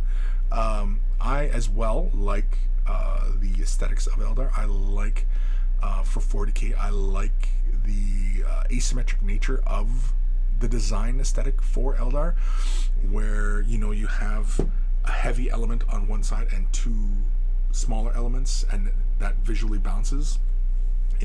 I like on the Falcon Grav tank, I like that the cockpit's off to one side of the tank and has more detail and doodads, and you know what I mean? Like, I just like the aesthetics. They're very interesting. It's just very interesting. But yeah. Aaron Seach. Odorless mineral spirits, a lamp black, burnt umber makes the best grime wash, hands down. Well, there you go. You heard it from Aaron Seach. Hands down. He's declaring it right there. Hands down. The best wash. It's the best. Ghost of Starman Deluxe, episode 312. Kris pulls it off. You know what, Ghost? Since it's been a while since you've won the award. I don't know. Can I even have this as a title? Pulls it off. Yeah, I pulled it off. I pull it off. It's not I'm pulling it off. It's not like I'm pulling myself off. That's on the OnlyFans. Sheldor. He-Man. Oh, hell. Yeah, I'm going to hell for sure. Keoma. They make oils for miniature painting. That's some name I can't pronounce. And they come in colors like dark and light rust, copper, verdigris, and stuff like that. They have less linseed oil in them too. I have about half the line and really like best oils for minis. Right, I mean, you can use any oil paint. Any oil paint. I seriously doubt. I would have to do a side-by-side comparison because I seriously doubt. I've been using oil paints for many, many years, and I mean, other than the body of the paint, the pigments are the same. You know, they're often from the same sources. I mean, you know, again, I mean, the best paint lines doesn't exist. It doesn't exist. The best paint doesn't exist. The best brush doesn't exist. It's all subjective. James O'Kent, good explanation, thanks. Yeah, I mean that's really what it's all about, right? I mean, like, you know, it's all about controlling the color, not applying too heavy a layer onto the model and obscuring details. Those are really the primary concerns when thinning a color down and miniature painting, right? These are your primary concerns. The paint itself, you know, you can always build up. Like I said, like if it's really, really saturated paint, you can thin it down and build up to your effect. If it's not a very saturated color, then you have to apply many, many layers, you know. But otherwise, really primarily, you want control to get into nooks and crannies, to get all the details, make sure paint is where it should be on parts, and, you know, yeah, those are your primary concerns in miniature painting.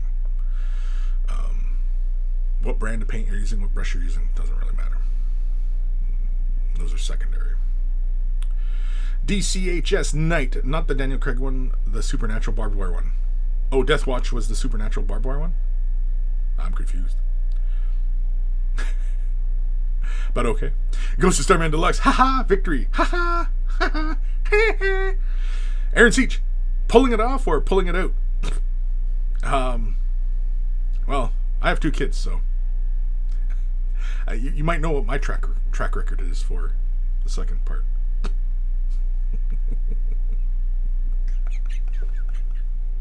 It's pretty crass. Yes, I know it's crass. I know. Oh, man. You know what? On that note, let's do another email. This one is from our good buddy Nathaniel. This is a long one. I think we're on a bit of a personal one here as well. He shared previously what was going on with him, and so I think we're getting a little bit more of an update, I think. So here we go. Warning, long email following. Proceed at your own discretion. No responsibility taken for monkeys harmed during the long read. Disclaimer, mail is free to be shared without author's explicit consent. Greetings, Kris and fellow monkeys.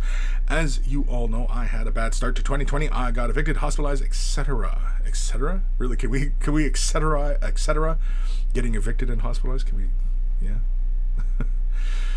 Up until recently, things took a turn for the better. I got a place to stay, a new job, was reunited with my dog. Everything seemed to improve until I had a run-in with the police. Uh-oh. Let me explain the situation. I was on my way to an appointment with my therapist when ticket controllers showed up. I realized I forgot mine at home and started to panic. They asked for my ID, which I could not present either. They called the police and things went south from there. When the police arrived, they immediately assumed I had skipped the fare on purpose and behaved completely aggressive towards me. When I tried to explain why I had neither ticket nor ID, they wouldn't have have it and proceeded to arrest me because of this. They triggered a PTSD episode and I was blanking out. All I remember is that it took 5 or 6 officers to gain control over me, and that luckily nobody was severely injured besides from bruises and some minor scratches. Anyway, because of this, my employer fired me, but was fair enough to pay me for an entire month, although I just worked there for around 2 weeks. I also received good references and other benefits. I was bothered. They terminated me, but I didn't lose hope, nor have I had any suicidal tendencies. Anyway, skipping forward to recent events, my brother kept some of my stuff stored in the basement, which he brought me a couple days ago. Tucked in between the sleeves of an old jacket, I found the 5 guys in the attachment. I have already submitted them, but this feels like a Mark II of the Mini. A resubmit seems appropriate. So this recaps the last couple of weeks of my life. I'm still alive and kicking, taking a different approach on things, planning strategy, and I also re-enrolled in college to finish my master's degree. Even though the punches of last week's events were tough to deal with, I had help, friends, doctors, pet, etc., and did not give up. So sorry for not being able to attend the last couple live streams, but stuff got in the way. Until next time, salutations, Nathaniel. Well, I mean, I say this to a lot of people, when they don't attend live. I mean, don't feel bad. Don't feel bad if you don't attend. These guys look cool. Do we have another picture? No? Okay. They look pretty darn cool. The 2 red guys almost look like airbrushed. I mean, it's kind of hard to tell. This is kind of further than arm's length, but yeah.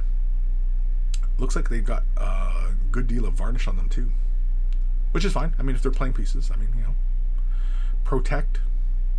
I like the noise green. I like the color scheme. What is that, a Poxwalker or something on the far left? I can't tell. No, that's a pink horror. Okay, cool. Yeah, next time you're farting around with these, let's get a little bit of close-ups. These look pretty darn good. I like the transfers. I like the Wolfie, Cosmo.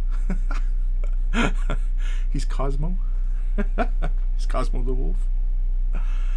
Very, very cool. Thank you, Nathaniel, for sending that in. Awesome stuff. And yeah, well, hopefully, I mean, things are, progressing well for you. Obviously, when you do have those setbacks, don't see them as things that are trying to keep you held down or held back.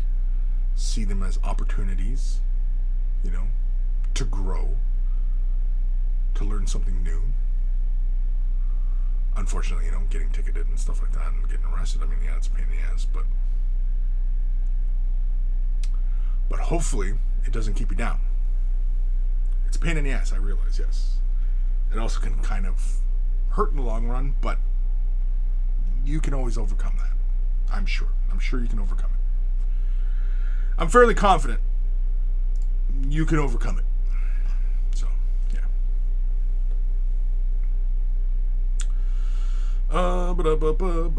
Sophie Wild, the Krieg one is called The Trench. It's on YouTube.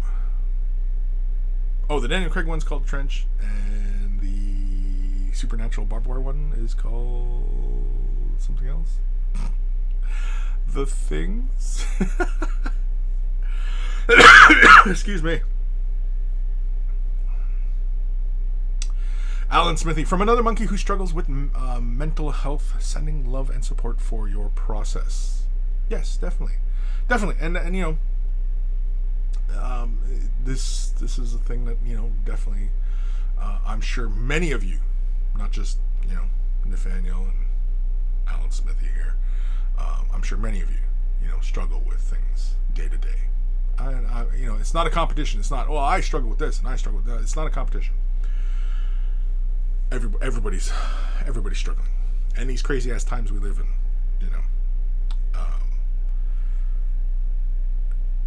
it's really where you want to hang on to people who are closest to us, and be it a pet, a friend, family. whatever you've got, hang on to it. I'm trying to think. I have nothing else to add to that other than just, some of these problems that I mean, me personally, I mean, when I was younger, I dealt with many things.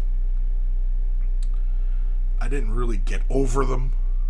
I just learned to deal with them, incorporate them,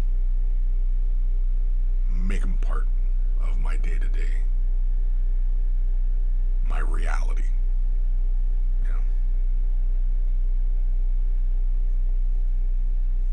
If I let things get me down, yeah, I probably wouldn't. I'd be living in my folks' basement or something, You can't do that. You got to see them as opportunities to grow, to become a complete individual. Not that you're incomplete, but that you're a fully functional person. Because ultimately that's the goal, isn't it? That you want to be fully functional. Because being happy, being, in a dark room, feeling sorry for yourself, like, that doesn't seem healthy. That doesn't seem like something that, anybody wants to do. And if you can recognize that behavior is not helpful and is, okay, well then how can I turn this around? And sometimes it's as simple as putting your shoes on and going outside, Sometimes it's that simple. Taking a walk. Something bad happens to you on that walk. Don't let that get you down. Well, why did that occur? What can I do to avoid it? What can I do to incorporate it? What can I do to learn from it? Right? And, and oftentimes it's just baby steps. It's baby steps. It's little things. Like I said, just putting on your shoes and going outside. Oftentimes as well is staying off these frickin' things. Cell phones, social media. Get off it. If you struggle with a lot of mental issues, and you struggle with mental issues, get the hell off of social media. Don't have any social media. You don't need it. You don't need it. You don't need Facebook. You don't need Twitter. You don't need Instagram. You don't need these things.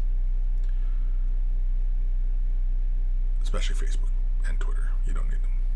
Twitter is just toxic as fuck. Facebook is disinformation. Facebook is all about selling information about you. I mean, all platforms do it, but I mean, Facebook more so than anybody else. Again, I seriously consider getting rid of my Facebook, and unfortunately, it's the only way that I, kind of stay connected with my family. So, it's kind of why I'm reluctant to get off Facebook, because otherwise, I'm not going to see my nephews, and because I don't live very close to a lot of my family. A lot of my family are up in northern Ontario, and I like to stay connected.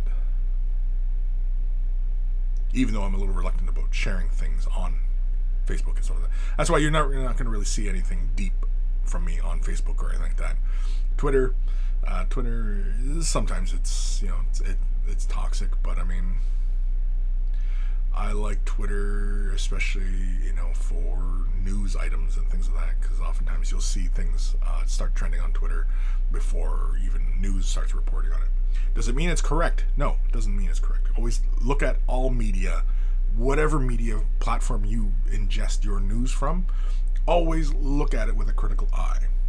Always assume that their bottom line is about engagement, numbers, money, profit. So getting a reaction out of you, it's all about profit.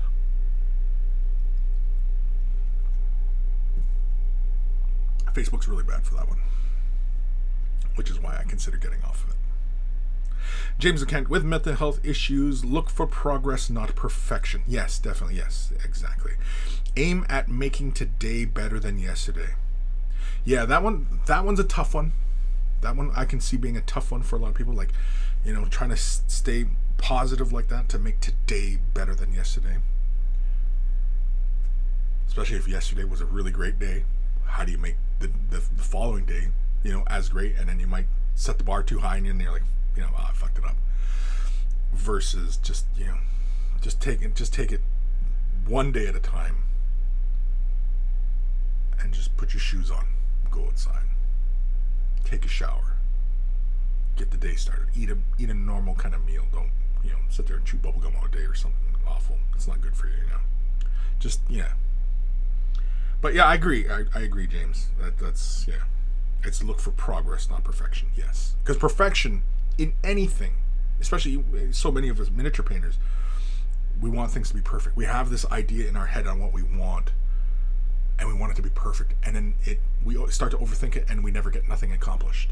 And our own health, mental or physical, is the same way. It's a simple. It's what I mean. Like, for example, so many of us want to remove some excess body weight. Well, just start exercising little by little every day. You're not going to notice anything after a week. You might notice something after a month, but you gotta do it. If that's your goal, you gotta do it. And mental health, physical health, all these things, they're all connected as well. You may suffer from issues physically or mentally, and you have to take care of both, because both are a circle. And it's not to sound like some hippy dippy shit, but what I mean, like, you got to take care of everything.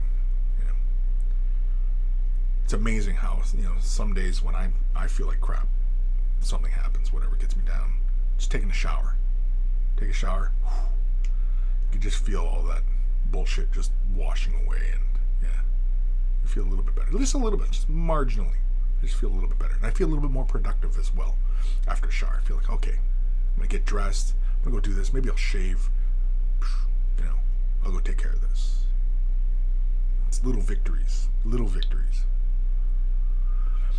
Dogman is best man. I dumped Facebook for that reason alone, although I miss the hobby stuff on there. Yeah, meh.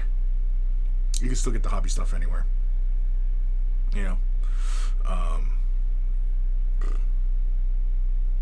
What's one that I see a lot of hobby stuff on, which it seems like it kind of flip-flops between Facebook and Instagram and stuff like that, is Pinterest. Especially I see a lot of people putting tutorials and stuff, and they're all on Pinterest and everything like that. Go on Pinterest. Nathaniel at Kris, I'm staying on top of things. That's good. Again, small victories. Win the battles you can. Dip out on the ones you can't. But I mean, like, but again, it's take care of the body, take care of the mind, take care of the mind, take care of the body, and all these things. It's all connected. They all help you. But you're not going to see the big differences until much further down the line, that you can reflect and go, oh, yeah, this was where I was a year ago. This was where I was 5 years ago. Then, what I mean? And you can say, you know what? Yeah, I am a lot better at this, and I am a lot better here. And it's little things. It's lots and lots of little things. Eldari Lamborghini. Facebook, for me, is mostly for staying in contact with friends and a few memes from time to time. Yeah. Facebook, I mean, I honestly, I don't need, and anybody who's following me on Facebook, it's mostly just, my way the brush stuff that I'm posting about. I don't really post about, or anything, I'm sharing anything funny or informative or, I suppose political as well, because I share a lot of Beau's videos, just a thought. But often I find his thoughts very concise on subjects, so I often tend to agree, with what he's presenting. Often, not all the time. Keoma, I actually got off Facebook I already read that one. Or no. Yeah, I actually got Facebook 5 years ago. It's not a great place to be. So much shit there. Yeah. It's as far as I can tell, it's mostly bots. Same with Twitter, but Facebook, yeah, it's bots. It's all bots. It's all Russian bots. Pushing propaganda. Russian Chinese bots. Not Russian Chinese bots, but Russia and Chinese bots. Not Russian Chinese bots. Do those exist? Russian Chinese bots? I don't know. James Kent Nathaniel, just keep going, man. Just keep on going. Yep. Yeah. That's all it is, man. Just keep swimming. Just keep at it every little bit, every day. You know? As long as you stay on the road and just keep putting one foot in front of the other, you will get there. You will. You will. Let's do another email because holy crumbly, we got 8 minutes left of the show. 8 minutes left. Yes, that's right. We're going to stay on time today. 120 minutes. Damn it. It's 120 minutes. Damn it. This one is from our good buddy, Eldari Lamborghini. Monkey Lord. It's been a minute since I've sent a few photos, and here are some old metal banshees I rescued from eBay. Regretting I didn't get any more, or get any before pictures. CNC is always appreciated. Okay, so you rescued these. These are eBay rescues. And you didn't get any before pictures? Yeah, some before pictures would have been really great. Some before pictures would have been great. I'm gonna say it, Zach. I'm gonna say it. You done fucked up. You done fucked up because you could have gave us something. I like the color scheme. I like that. What is that? Screamer pink for like the helmet and the cloths. I like the hair, the bone. Now, are the gemstones a green, or is it the same color you used for the hair? Because I think the gemstones could have been the same color as the hair. Or green. It's not terribly picky. Are these fine cast or are these pewter? Because I know these models exist. Oh, geez, look at that seam line right in the middle of that forehead over there. Oh, and the other one, too. Oh, I know. The two mold process, right? Oh. Makes me think that these are fine cast. Just how hard and abrupt that line is. But really good work. Don't get me wrong. Yeah, I like them. Oh, was that it? Are these two of the same picture? You sent me two of the same picture? Good grief, man. Yeah, you should have shown us the before, man. Next time you do an eBay rescue, give us the before and give us the after, because that'd be cool. Ghost Starman, as long as there's a road to walk on, walking on the road will get you somewhere. Yeah, sometimes, yeah, and that. I mean, I don't know if you're making a joke there, Ghost, but even if there is no road and it just becomes a dirt path, you know, or sometimes you have to make your own path. Yeah. Sometimes we have to make our own paths.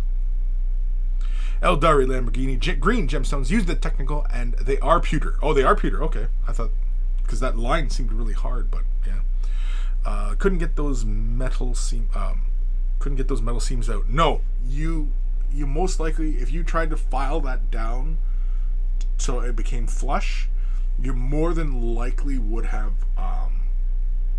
created like this really weird divot, or you would have really misshapen it. In fact, in those kind of instances, you want to use green stuff like 2-part epoxy and fill that in, try and shape it, and just, you know, try and keep that contour as best as possible.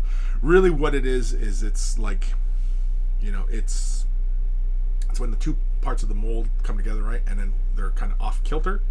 That's kind of what it is. Now sometimes it seems like it is one end. Sometimes it's the entire model that's just kind of askew, right? But sometimes it seems like it's just the upper portion, so like maybe the mold went, you know, this way or that way kind of thing, right? I'm not sure, but, you know, At least with old metal models back in the day like that. That always seemed to be. Because oftentimes those models, the molds are vulcanized rubber. So they're actually very pliable. They're not as hard as, say, styrene plastic, which are two halves of an aluminum mold and are often bolted together so that under the pressure of the plastic injector, it doesn't come apart, right? They don't move at all because they're machined, and especially since they're CNC machined, that they're precise, right? Versus vulcanized rubber, it was a two mold process, and if you've ever looked into two mold processing, there's lots of places where it can go awry. You can get that mixed up and screw up molds. Go Starman Deluxe. No, that wasn't a joke. Only 96% of what I say here is a joke. James Kent, one of the main reasons I do not miss metal models. No, same here. Sometimes I get a little nostalgic. But otherwise, yeah, because sometimes I miss that weight of the model. Sometimes. Not all times. But, personally, styrene plastic is the best way, which is why a lot of scale modeling is done in plastics, right? Some of it's more closer to like a PVC plastic than it is a styrene plastic, but I'm not even 100% sure like what all the different plastics are, because you look at a company like Bandai, and Bandai has on the sprue bits that are like rubber, and bits that are hard, and bits that are clear, right? And styrene plastic, which is often like the GW plastic, it's got a little bit of give, but it's still very firm, holds a nice hard edge. You can cut into it easily enough. It can bend before fracturing, but you get like clear plastics, and oftentimes they're very, very brittle, right? Like the canopies, those plastics tend to be very, very brittle. But like you get like a Bandai kit, and a clear plastic bit can bend. And so I'm like, how is it? Okay, what are the different plastics? Now, I've never really looked too heavily into all the types of plastic that go into manufacturing, especially for scale modelers and wargaming and stuff like that. But yeah, I would be curious though. Especially somebody like Bandai, I would love to know what their process is, because it's amazing that you get different materials on the same sprue, right? And I find that fascinating. James Kent, conversions are so much easier these days as well. Definitely, yeah. You had to have all sorts of jewelers equipment to do conversions of pewter models back in the day, and way back in the day, like 90% of the models were all pewter. Well, they were lead. Then they switched to pewter. There was very few plastic kits. And the plastic kits way back in the day, like I'm thinking like Road Trader, like the plastic kits way back in the day, they were soft. Like the detail was soft. It was not really there. Whereas pewter models tended to look better, which is why people way back in the day prefer pewter over the plastic kits, because the pewter kits at least had details, and the plastic kits really did not have a lot of detail in them. And yeah. Because CNCing wasn't really common then as either, right? I'm sure it was around, but it wasn't, as prevalent as it is today. And so, yeah. But pewter land speeders, that was a thing. Orc bikes, pewter, which is why they were so damn small. With styrene kits now we can get bigger, right? And we can also, with styrene, like a kit like this. Could you imagine if they tried to do this in pewter? Man, this would bend and break every opportunity. You couldn't get a shaft that straight. Those ribbons, you couldn't do those ribbons. You could, but they'd be really thick. Oh yeah, like the kit like this in pewter, wouldn't happen. But yeah. James McKen, geez, just remember when GW did a massive sale when they took all the lead out of their models and went to white metal. Yeah. I still have a lead model. My great unclean one. He's lead. He's heavy as hell. He's a paperweight. But yeah. Ghost Star, you couldn't get a shaft that straight. Not in pewter. That's why a lot of times way back in the day, everybody used to use brass rod. Yeah. James Kent, nothing like a nice straight shaft. Nothing like, man. Nothing like. Coma. They made a pewter Thunderhawk back in the day. 100 kilogram of metal. Exactly, right? Could you imagine putting that son of a gun together? Oof. Oof. And the thing is that model wouldn't even compare to the Forge World resin kit. Because guaranteed the Forge World resin model is double the size. I have never seen, at least I don't think I've ever seen it, the old pewter Thunderhawk and the resin Thunderhawk. I don't think I've ever seen them side by side. Does anybody know a picture side by side? You know what? You guys do a quick look. I'm going to play a theme song. We're going to play this one. Yeah, we're going to play this one. If you're wearing headphones, turn them up or down, because here it comes. We're going to do another email. Email time. It's email time.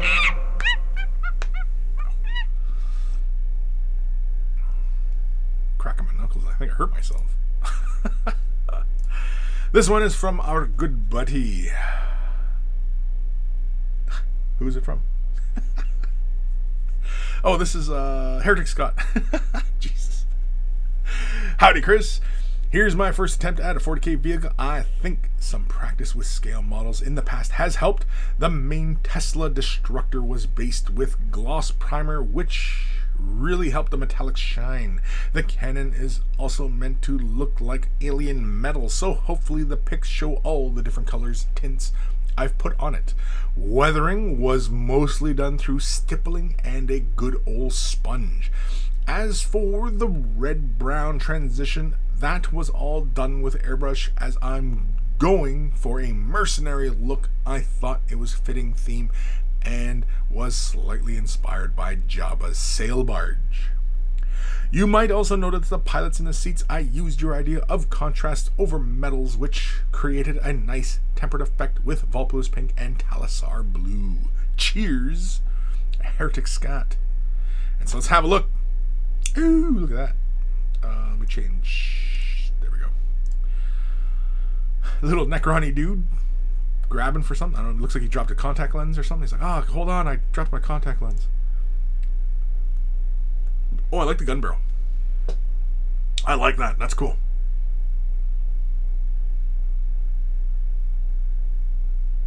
Yeah, it's like it's got that heat tempering. That's the effect it looks like. I like the tubes. The tubes look like they have a bit of a shine to them, or is that a deliberate highlight? No, I think that's the shine to them. I like the glow. I like the metal. I like the gun. I like that. Oh, okay, I see. Yeah. Yeah, I like the chipped and weathering. I like that blend of red to the brown. And it feels, consistent with the way you've been doing your models as well. I like that.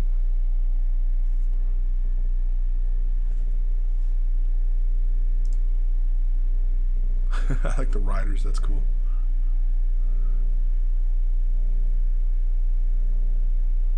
Yeah, I like this. I like this a lot. This is very cool.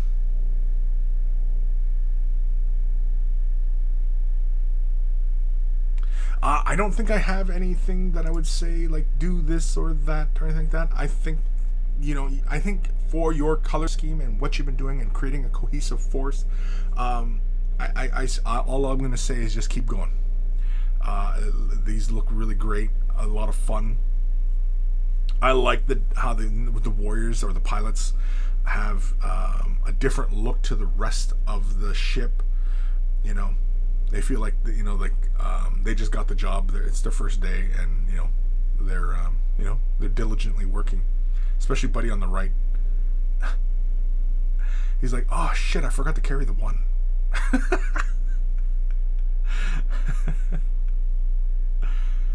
Yeah, I like the weathering. I really like the weathering. And, I like how the Necrons, they've all had that kind of, that Boba Fett feeling. I like the tempering on the weapon. I like that. I like it all. I like it all. Again, it has that nice, kind of Star Warsy kind of vibe, yet not.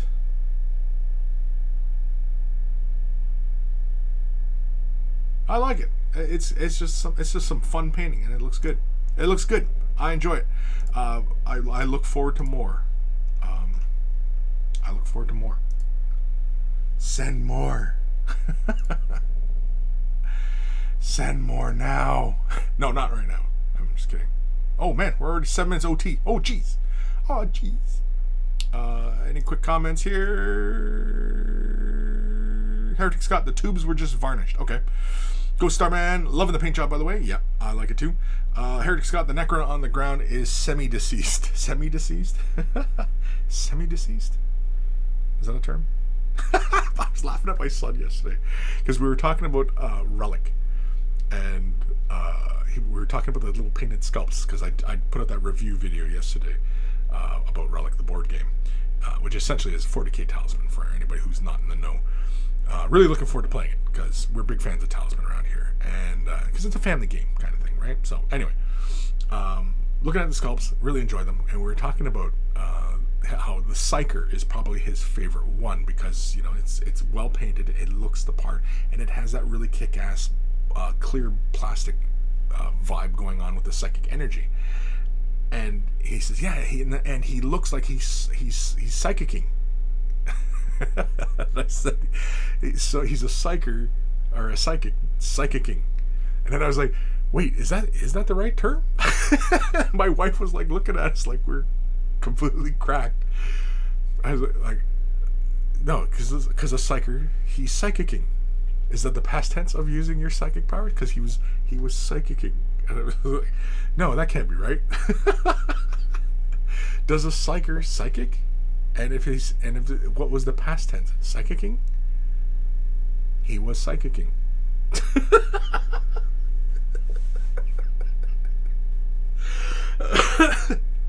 Like, I mean, if anybody can point me in the right direction, please tell me.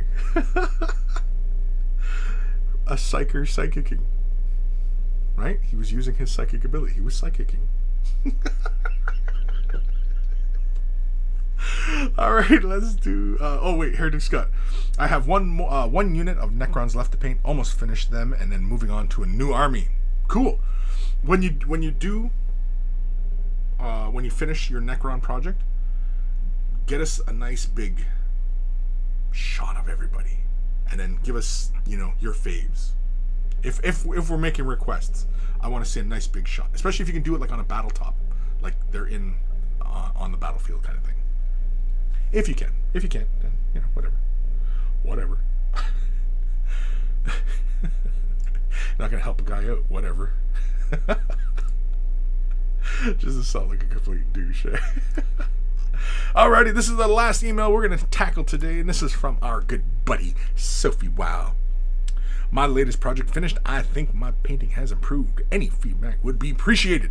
And so let's have a look at Sophie's pictures here. Holy crumbly. Okay, we only got the one picture. The photo feels a little bit like the white is blown out, so I can't really see a lot of color depth, but that's okay. Don't worry about that. We will move forward. We will move forward. I like it. I think, like, aside from the gray on the fur and everything like that, it almost feels like a very almost monochromatic. Now, if that's the vibe you're going for, great. Oh, I like the little tiger print on the shoulder. See, I just caught that now, the little tiger print. It's like a tiger or a zebra print. It's more like a tiger. I like that. The paint job looks like paint is where it should be. I don't see it looking very haphazardly or anything like that. The nice snowy base, I dig that. I think you could have thrown some other additional texture in there, like a little bit of rocks, or like a little bit of a tundra, so like a little bit of rock, maybe an offshoot of a flower or a piece of grass, or just boulders, or I don't know. Just so that you're not laying down such a flat, even bit of snow on the base. Of course, also like doing just a flat snowy base, because I mean, like if you're gonna do it, you might as well just do it, right? And if you can go that route and have fully snow on the base, why not create the impression of that footprints? You know what I mean? So that we get the sense of that he's part of the environment and he's moving around, and you know what I mean. And we could see the tracks that he's walking, and you know what I mean. Just these kind of elements, you know. Yeah. Personally, I think I would throw in a little splash of color somewhere. Take an opportunity to chuck in a bit of color at something. Personally, I think I probably would lean toward, I mean, I guess the beard. If again, it's kind of hard to tell in the picture because the beard almost looks like the same values as the straps, but it might be more orange. I don't know, but say for example, yeah, that's an opportunity there to throw a bit of color into the model. Face paint, you know, if you had blue or red face paint on, you know, these kind of things where you could take an opportunity to throw a bit of color into a model. But otherwise, it looks good. I mean, like I see like the highlighting a little bit on the muscles and everything like that. I like that you took the time to, you know, pick out the shapes there and fill those volumes in. Yeah. Overall, I'd have to say it looks pretty darn good. I do like that you went for tiger stripes on that the beast on his arm or his shoulder. You know, even the beast itself that he's riding, you could have introduced a pattern on it as well, like within the fur, and it had, you know, tiger stripes or anything like that, or you know, zebra stripes, or I don't know, whatever kind of stripes you want. Even throwing in the patterning on, say, for example, like a fish. Why not use a pattern like a fish on something like this? It's completely made up. It's fantasy. It's, you know, it's some crazy ass beast. I mean, you can do whatever you want, right? I think as you progress and become masterful at applying your colors, I think creating like color gradients along, say, surfaces like the horns, you can create gradients on those surfaces, and in fact big broad surfaces like that are awesome opportunities to play with wet blending and feathering and, you know, things like that, as well as like the tail and creating a transition of color and those points. Big models like this oftentimes are full of opportunities to, you know, play with technique. And, you know, I mean, yes, it seems like, you know, it's kind of a big leap when, you know, you just bought this big expensive model and, you know, you are a little reluctant to try out something that you've never really done before. But, you know, yeah, it's just thoughts, ideas, you know, especially when, you know, you are looking to improve, you're looking to expand your knowledge, you're looking to become whole and complete, and as a, you know, not complete, but you're just looking to become a better painter, more complete, and, you know, efficient painter. Sophie, kind of snow tiger look, yeah, like a Bengal tiger, yeah. I like that. No, it's good. That's good. I like that. At first, it was kind of hard to see because the light, your desk light or whatever it is, that when you took the picture, it kind of blew out the photo. Not a big issue. I mean, as you take more pictures of your work, you become more proficient at it, just like everything else in life, right? And the more you do it, the better you get. And yeah, I don't know how often you do take pictures of your work, Sophie, but please, you know, continue to do so. Send them my way as well, or post them on social medias and whatever, and tag Away the Brush and whatever's. Ghost Star Man looks ribs for dinner, lovely. Ribs for dinner. Sophie, good idea, Kris. I'll do better base on the Thunder Tusk. Yeah, just some ideas. You know, just, you know, it's again, it's kind of telling a story, you know, with the model. Each model is an opportunity to tell a story, and even just creating the little impressions of footprints and stuff like that, you know.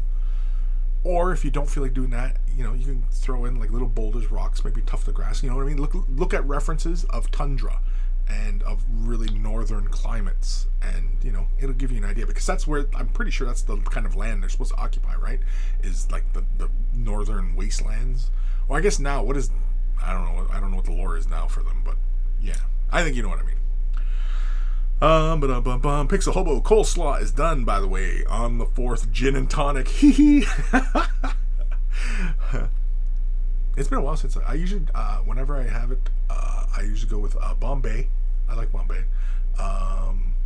And it's Canada Dry tonic. And a little wedge of lime. Just a tiny little wedge. This little squirt, and chuck it in there. A little bit of lime. Oh man, that's the cat's ass right there. Is he drinking out of a cat's ass? I don't know what he's talking about. Heretic Scott, I'm pretty sure it's psychicking, which is the present participant of psyche. Is it psyche? Psychicking? He's psychicking. So yes. So my son Alex was right. Psychicking. He's psychicking. He's psychicking. As a psychic, you psychicking. Sophie Well, I'll try all that on my Thunder Tusk when I get around to that one. Yeah. And send pics. Cool. Heretic Scott, also nice to work on that model. Yeah. Also nice work on the model. Yeah. Pixel Hobo, I got lemons. Lemons? Yeah, you can chuck a little lemon wedge. Just a little bit. Just like a little, not a full half wedge. I'm talking like a sliver, like a quarter. Right? Is it a quarter? Is there a term for that? A quarter? Anyway. Nathaniel, I disagree on the notion of getting better. The often it is done, reflecting over errors and getting productive criticism is helping to improve oneself. Right. Well, I mean, getting better. But I mean, like, better in the sense that, being more competent and expertly and working more efficiently. These are all qualities typically that we see as better than what it was. Like, for example, to completely go outside, the way we view progress as far as humans are concerned has gotten better, right? 100, 200 years ago, very messy, didn't know certain things, wasn't very efficient at things, right? And then things eventually become better, more expertly, and mind you, I mean, it's not really a great example, but I think you kind of get the idea what I'm talking about there. That's actually not a very good example at all. Heretic Scott, just 1K psychicking. Psychicking? Or psyching? Psyching? You were psyching. Psychicking? Pixel Hobo. Yep, 1 quarter. Yeah, 1 quarter. Yeah. Lime. I like it. Like I said, Bombay. What's another gin? Beefeater. What's the one that Ryan Reynolds has been pushing lately? I can't remember what the hell. Aviation? I'd like to try that one. But Canada Dry tonic, yeah, that's the best. You can just drink that on its own. It's so tasty. Although I'm diabetic, so I shouldn't really be drinking a lot of those, but yeah. Pixel Hobo, I'm using Aviation. Oh, you're using Aviation? Okay. I haven't tried it yet. Now I'm thinking I might have to go grab a bottle. No, because then I got to get some tonic, and then I got to go grab some limes. Or wait, do I have limes? I don't know. No, I can't go hog wild. I can't go hog wild because just can't go hog. Heretic Scott, Copperhead is my favorite. Copperhead? I've never tried Copperhead. I'm not a huge gin drinker. Usually it's a lot of whiskeys, stuff like that, but yeah. Pixel Hobo, it's great, seriously. Aviation, yeah, it's great. Yeah. Like I said, I usually drink Bombay. I like that one. There was another one I tried one time. It's like, ooh, it's like pine needles. It's like drinking pine needles. I wasn't sure if I was drinking pine sol. That's a cleaner. But anyway, I don't know if anybody I don't know if they have that where you are, but anyway. Anywho, I think that was it. That was the last one. Sophie was the last email. We are at the end. Oh, it's 21 minutes OT. So, we are done for the day. Did we learn anything? I don't know. Did we go off on any terrible rants?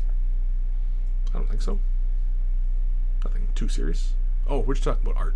We talked a lot about art today, which is good, right? We talked art. We talked some art. So if you're brand new to this hobby and you want some help with the color scheme, or you want to show off what you're working on, maybe a commission painting service, whatever it is, I don't care. I will show any email off at all, as long as it's not full of anything. But anyway, send it to Kris@wayofthebrush.com. Also in the description below is a link to wayofthebrush.com. Central hub of all this silliness has links to those social medias as well as Discord. Join us on Discord. It's a lot of fun. We keep the conversation rolling there 24/7. So join us on Discord. And of course, t-shirts. Want to get yourself a t-shirt? Look like a connoisseur of all that is good and holy in the world. They're wearing a Way of the Brush t-shirt. And of course, if you purchased yourself a shirt, send a picture of yourself in your shirt tastefully, and I will add it to the Monkey Shrine. Of course, wayofthebrush.com also has links for Patreon. I'm independent these days, and it's how I keep the lights going. This is all I do now, and I've been doing this for about a year. And, I do have goals as far as what I want to reach. So if you want to help me reach those goals and also have access to exclusive Patreon content as well as early access to the tutorials, excuse me, join us on Patreon. There are varying tiers of support. And so pick one that, makes sense to you and, you're happy to do. And of course, big, huge thank you to everybody who currently does. Huge, huge thank you. If you're not able to support monetarily, i.e. money, thumbing up the video, liking, following, subscribing, sharing the video, commenting, all of that, engaging with the video, all engagement helps the video get populated, and it's basically appeasing the algorithm god of YouTube and Twitch. So those things all help as well. So huge thank you to everybody who does, just takes a couple clicks of a button, and you help me out tremendously. Monetarily helps tremendously. I don't know what's greater than tremendously, because Patreon would be tremendously, and then helping me out, by clicking the things, it is also tremendous. But I don't know what is it, like. Going off on another tangent. Big thank you to Carl, aka Guy Me Earl Fair, aka Beer and Blood Bowl. It's his YouTube channel. Check him out. We always take time. Thank Carl for taking time out of his busy day, even though he's no longer with us, for creating the email jingle that plays before the email segment of the show. So always much love to Carl. And of course, speaking of love, much love to my baby brother Evan for creating the intro outro music that plays at the beginning and end of the show. So always much love to him. And of course, if you are into comics, check him out. EB Comics. Link is in the description below. And he's got rarities and stuff like that. And you can check out his website. And also, I think he's got social medias as well when he posts like updates to the site and stuff like that. So check him out. Any last comments here from the peanut gallery? Go Star Alex. I actually got some painting done today. Always good to get stuff done. It is always good to get stuff done. Yes, and I'm glad you got some stuff done. That's good. That's good to hear, Ghost. That's good to hear. Fire Drake 18 made it to the show. Is Tenet streaming now? Streaming? No, it's in theaters. Well, I mean, in Canada, I can go to the show to see it. I don't know in the States. I don't think anybody can go in the States yet, because a lot of states are all messed up from COVID. Alan Smithy, rip, Carl. Rest in peace, Carl. Yeah, rest in peace. And Nathaniel, Carl is with the Emperor now, or whatever his god was. I'm sure Carl. Yeah, I'm sure it was. He's with one of the Blood Bowl gods. Nuffle.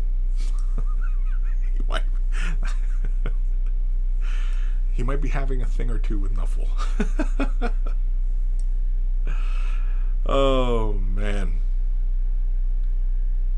Fire 13. Ginormos Berserker. What the hell? What the hell are we talking about, Fire Trick? Anyway, we're done. We're done with the show. I'm gonna end it there before I end up saying something stupid and have to explain myself for the next 20 minutes. Which is usually why the show runs long. Alan Smithy, Nuffle bless. Yeah, Nuffle bless. Oh, man. Alrighty, people. I'm getting the hell out of here. You guys enjoy the rest of your Saturday. Hopefully you're getting stuff done. Or maybe you're not. Maybe you're just chilling out. But anyway, I just noticed my mustache it's like a bullhorn. They're turning forward. Usually happens when I'm smiling a lot. So there we go. Let's fix these up. You know what? I'll spend the next few minutes here just playing with my mustache. There we go.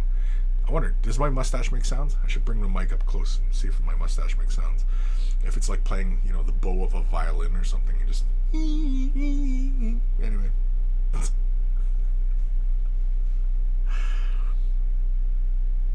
I will see you guys later.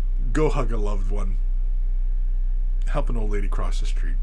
Be a force for positivity in this world. I will see you guys later. Take care of those brushes. They will take care of you. And I will see you guys later. No matter what occurs, I will find you.